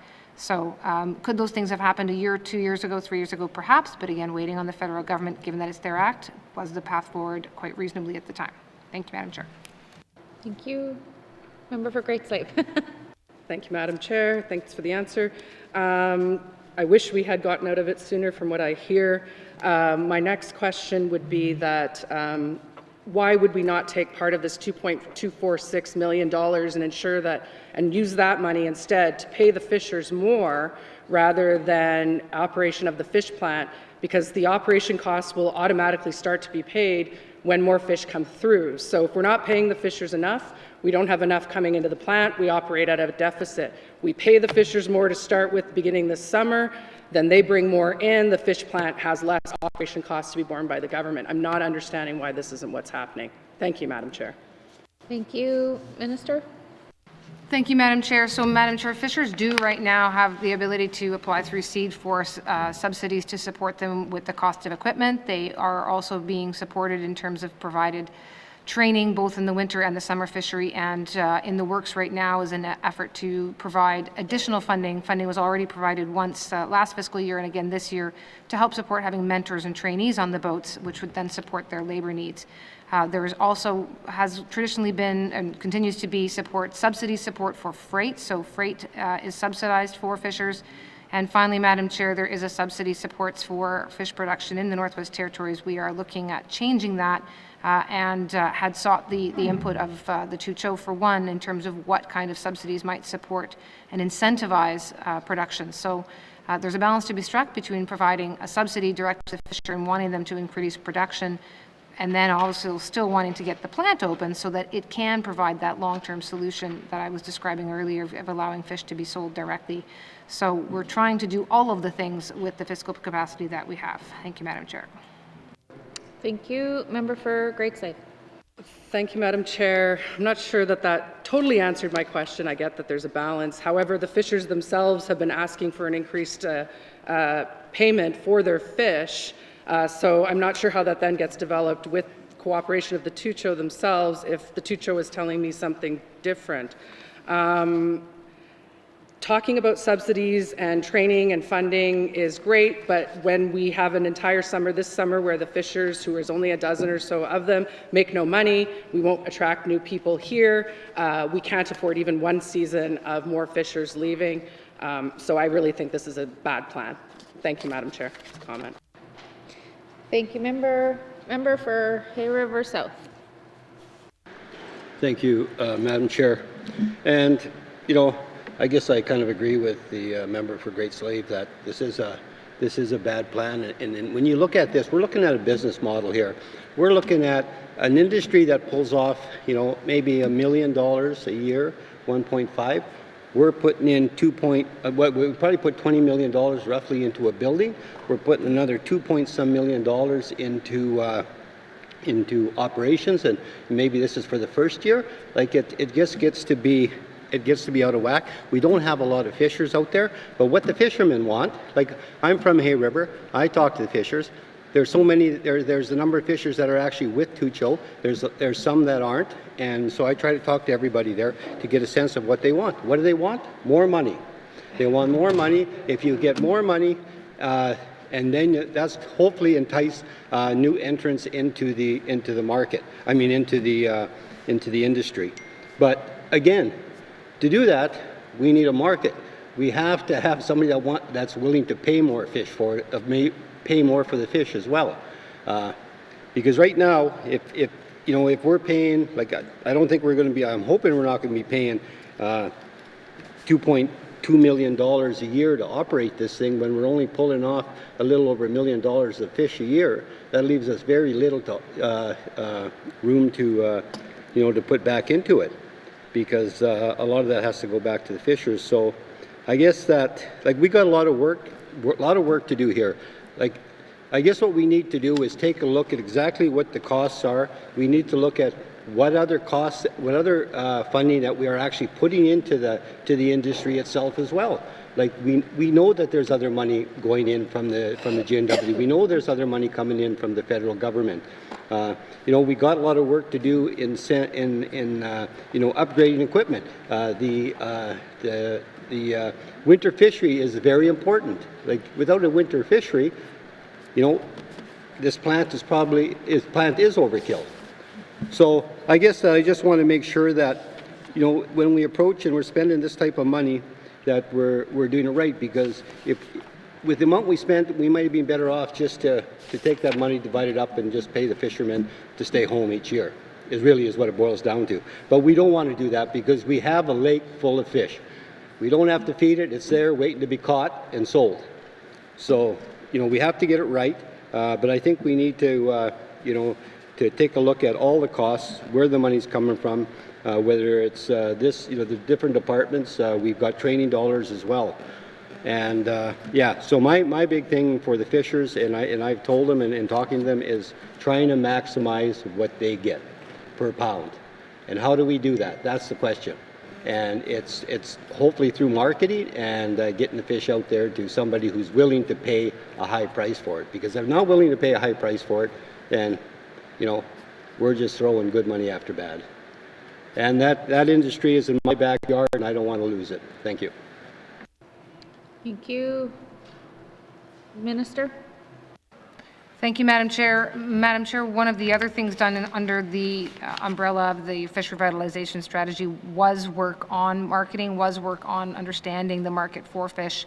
And consistently, it has come back that there indeed is a very strong market for freshwater fish and for the kind of product that's available here in the Northwest Territories, that it is a distinct and unique product. Geopolitically, with Russia's invasion of Ukraine, that price only became increased and the demand only increased. So we're at a moment in time here right now that we very much would like to be able to capitalize on the markets that we know are available and on the price that we know can be higher if it was a product that wasn't the kind of thing that comes out of the Freshwater Fish Marketing Corporation in Manitoba, because they're not there to maximize price, they're there to provide stability of price, which is a different goal. We want to maximize the price. And Madam Chair, we certainly found that there needs to be increased production here, but straight subsidies won't necessarily do that. Handing money, again, paying people to stay home doesn't increase production. Trying to support and incentivize is what we want to do to increase production. So we've had some conversations. I know I've just today received some details about ongoing conversations and engagements that are happening with fishers all around the lake to see what can be done to continue to encourage and incentivize people to get out and increase their production. Part of that is by having the higher prices. We need to have the market, or to have the plant open to get the higher prices. We are in a bit of a tough spot with this. Again, trying to do all of the things at the same time within fiscal capacity is where we're at. So getting the plant open, running, and moving the fish out of it is one major step forward. Thank you, Madam Chair. Thank you. Member for Hay River South. Thank you, Madam Chair. Again, I understand there's a lot of work to be done. There's a lot of moving parts here, and we have the fish plant, which we need production. We need fishers out there who are really producing, because we need to fill that plant. However, we don't have that right now. We have some fishers that are interested in taking their fish to the plant. We have others who are just interested in selling locally, and they get good money for that as well. So, when we talk about how much that's going to come off the lake and how much we're expecting that plant, well, some of that's actually staying in the north already. It's sold privately, And then that's the other question that comes up: is the plant going to compete against local producers who are or producers who are selling their product locally as well? So that that could impact what they're bringing in. It impacts what the plant's going to be generating for revenue as well. So, like I say, there's a lot of moving parts, and something that I guess I've always kind of wanted to see on this is that we have ITI talking with fishers. We have fishers maybe talking with me and talking with other people as well. We have freshwater involved. We have the feds involved.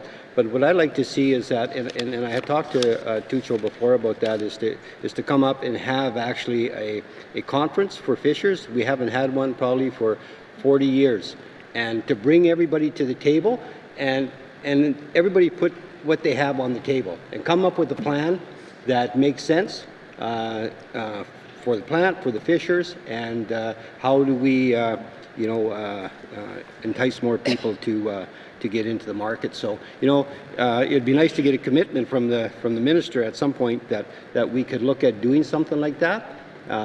And this is kind of how this all started when we start talking about a plant, and that was about probably 30 years ago. It was exactly through that, just a one-day conference, and we moved, and there was two things that came out of that. One was to get the small craft harbor for Hay River, and the other was to look at a plant. But the plant that we were looking at that time was probably in the range of $3 million to $4 million. And then it just kind of skyrocketed from there. So it's just something for the minister to think about. She doesn't have to tell me today that she commits to push in a conference, but she can think about it. Thanks. Thank you. Minister? Thank you, Madam Chair. Madam Chair, I'm happy to think about that.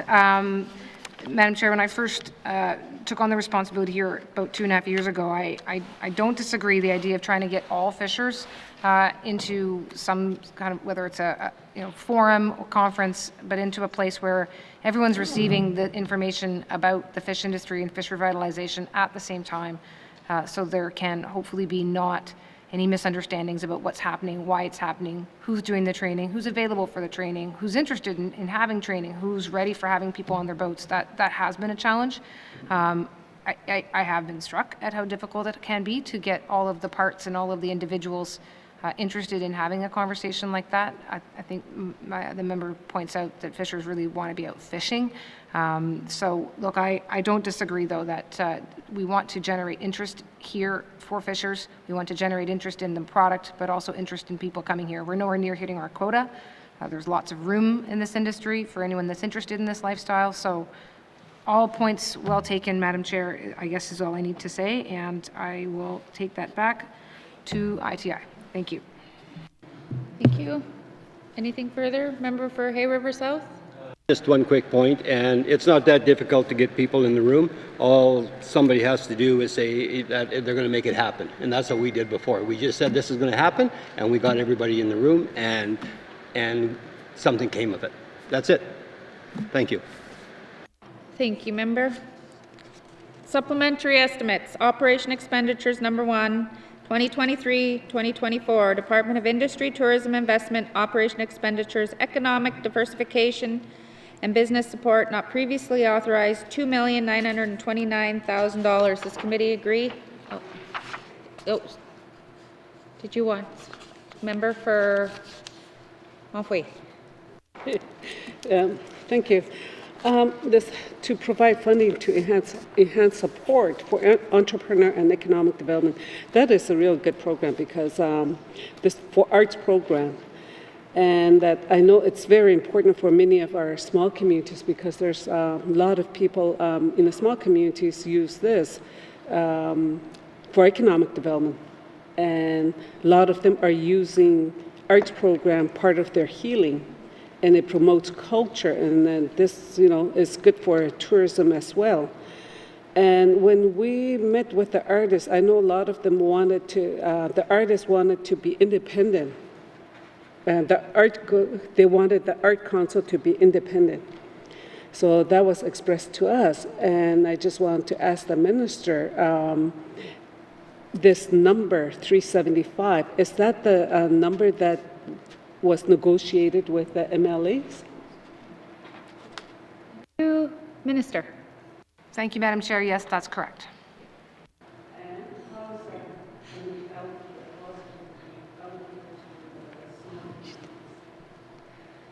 Thank you. Minister. Thank you, Madam Chair. It right now is, it's allocated and designated for arts, specifically under the SEED program, which is administered by ITI. I can't say that it's then further broken down as being for any particular region or community. I believe it is based on applications, and again, I think it's application based. Thank you, Madam Chair. Thank you. Anything further, member from Offway? No, that's okay, because, I thought that was the intention, and I just want to find out if it was the same. That's the number that we negotiated. Yeah. Supplementary estimates, operation expenditures, number 1, 2023-2024, Department of Industry, Tourism, Investment, operation expenditures, economic diversification, and business support not previously authorized, $2,929,000.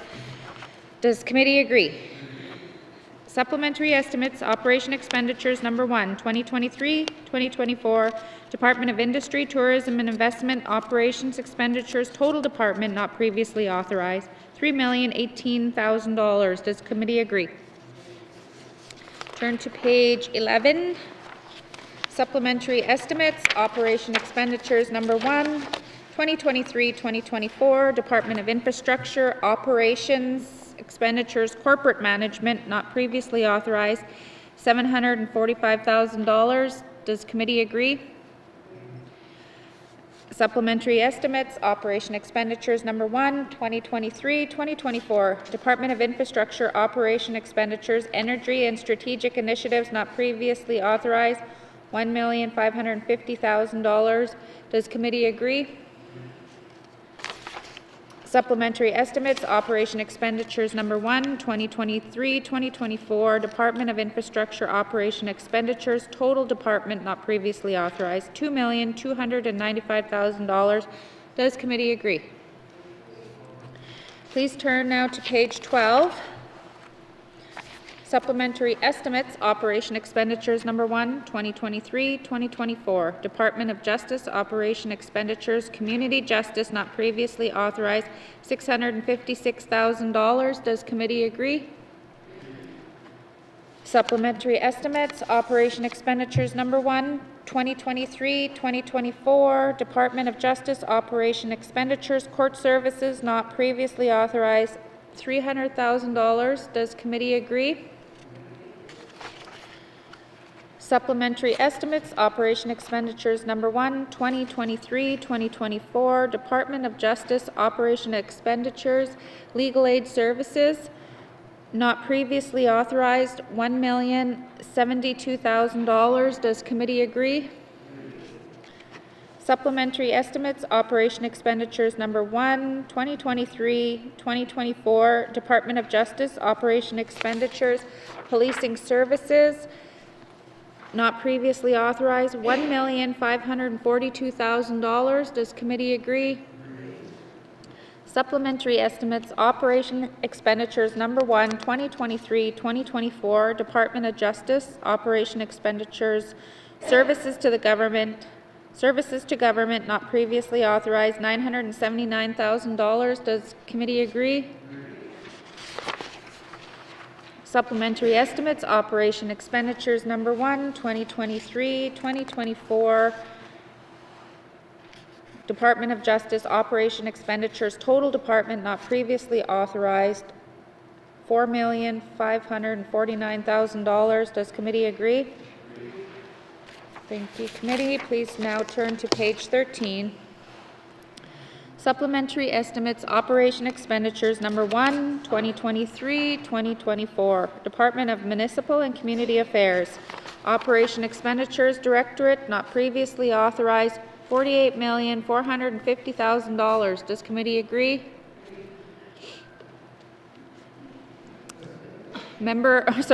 Supplementary estimates, operation expenditures, number 1, 2023-2024 Department of Municipal and Community Affairs Operation Expenditures Public Safety not previously authorized $400,000. Does committee agree?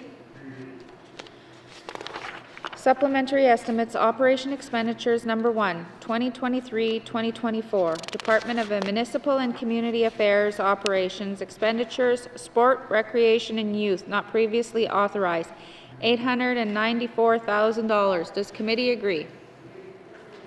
Supplementary estimates, operation expenditures number 1, 2023-2024, Department of Municipal and Community Affairs Operations Expenditures, total department not previously authorized, $49,744,000. Does committee agree?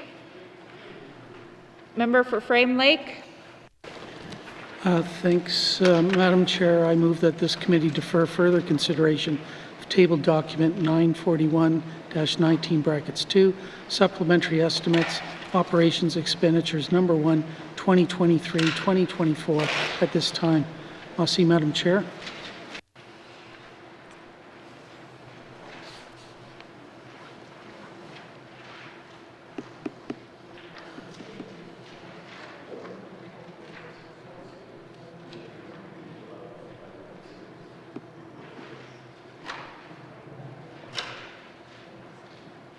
Should we continue?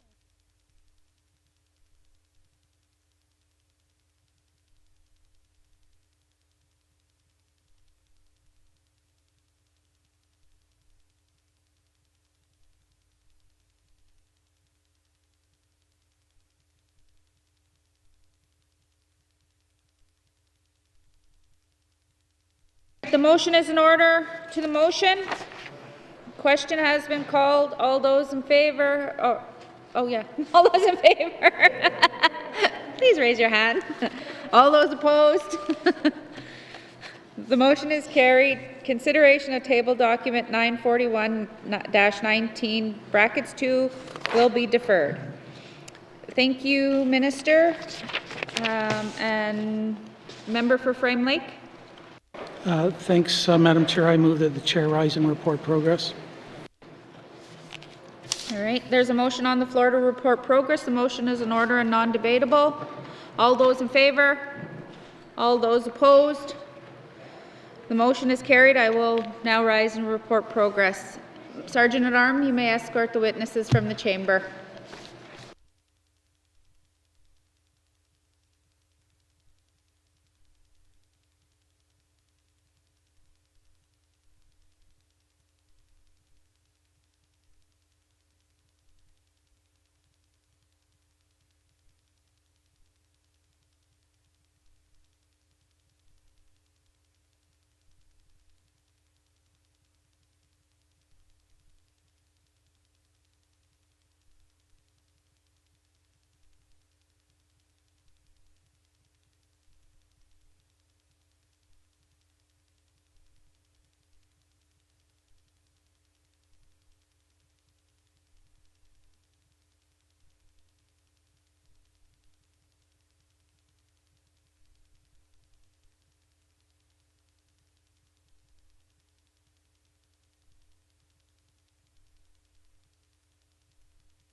May I please have the report of Committee of the Whole, Member for N.W.T. Lakes.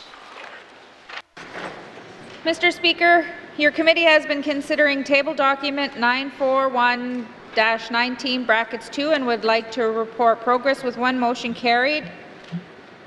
And Mr. Speaker, I move that the report of the Committee of the Whole be concurred with. Thank you, Member for N.W.T. Lakes. Do we have a seconder? Member for N.W.T. All those in favor? All those opposed? Any abstentions? Motion's carried. Third reading of bills. Third reading of bills. Minister responsible for justice. Mr. Speaker, I move, seconded by the Honourable Member for Yellowknife Centre, that Bill 79, an act to amend the Judicature Act, be read for the third time. And Mr. Speaker, I request a recorded vote. Thank you. Thank you, Minister. Motion is in order to the motion. Question has been called. The Minister has requested a recorded vote. All those in favor, please rise.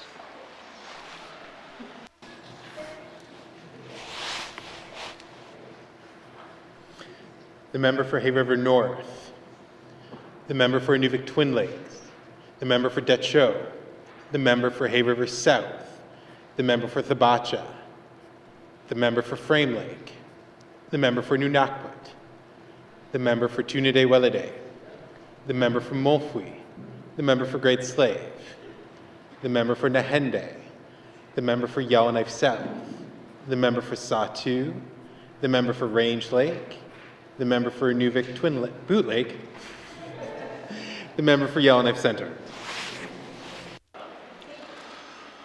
All those opposed, please rise. All those abstaining, please rise.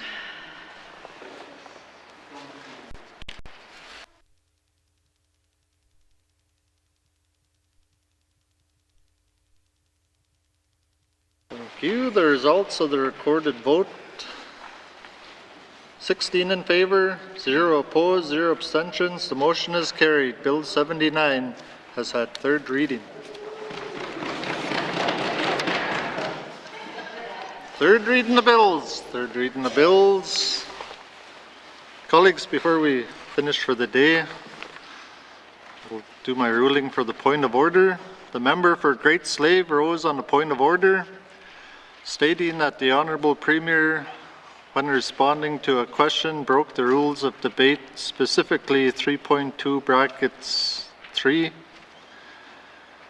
brackets H, brackets I, and brackets K. The Premier stated her comments were observations on the member's behavior. As the camera is only on the person talking, I cannot go back and review what was happening in the chamber at that time. I am unable to determine what may or may not have been happening. However, I note that the Premier did indicate that her comments may not have been appropriate in the context of her reply, and I want to address this point. All members are required to direct their questions and replies to me as Speaker. This allows me to control debate, but even more important, it removes the personal element from these exchanges, particularly when things get heated. I remind all members to direct all their remarks through the Speaker or the Chair in Committee of the Whole. The easiest reminder to do this is to look at the Speaker or the Chair when you are speaking. This will help ensure debate in the Chamber remains respectful. As what was happening is not agreed upon and cannot be reviewed, I am unable to rule on this point of order. Thank you.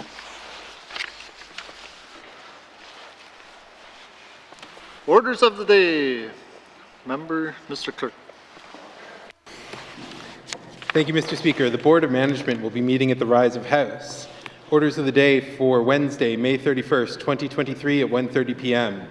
Prayer, minister statements, member statements, returns to oral questions, recognition of visitors in the gallery, acknowledgements, oral questions, returns to written questions, replies to the Commissioner's address, petitions, reports of committees on the review of bills, reports of standing and special committees, tabling of documents, notices of motions, notices of motion for first reading of bills, Bill 92, second reading of bills, Bill 64, consideration in committee of the whole of bills and other matters, Bills 23, 29, and 90, Minister's Statement 264, table documents 681, 940, 941, report of committee of the whole, third reading of bills, orders of the day. Thank you, Mr. Clerk. This House stands adjourned until Wednesday, May 31st, 2023 at 1:30 p.m.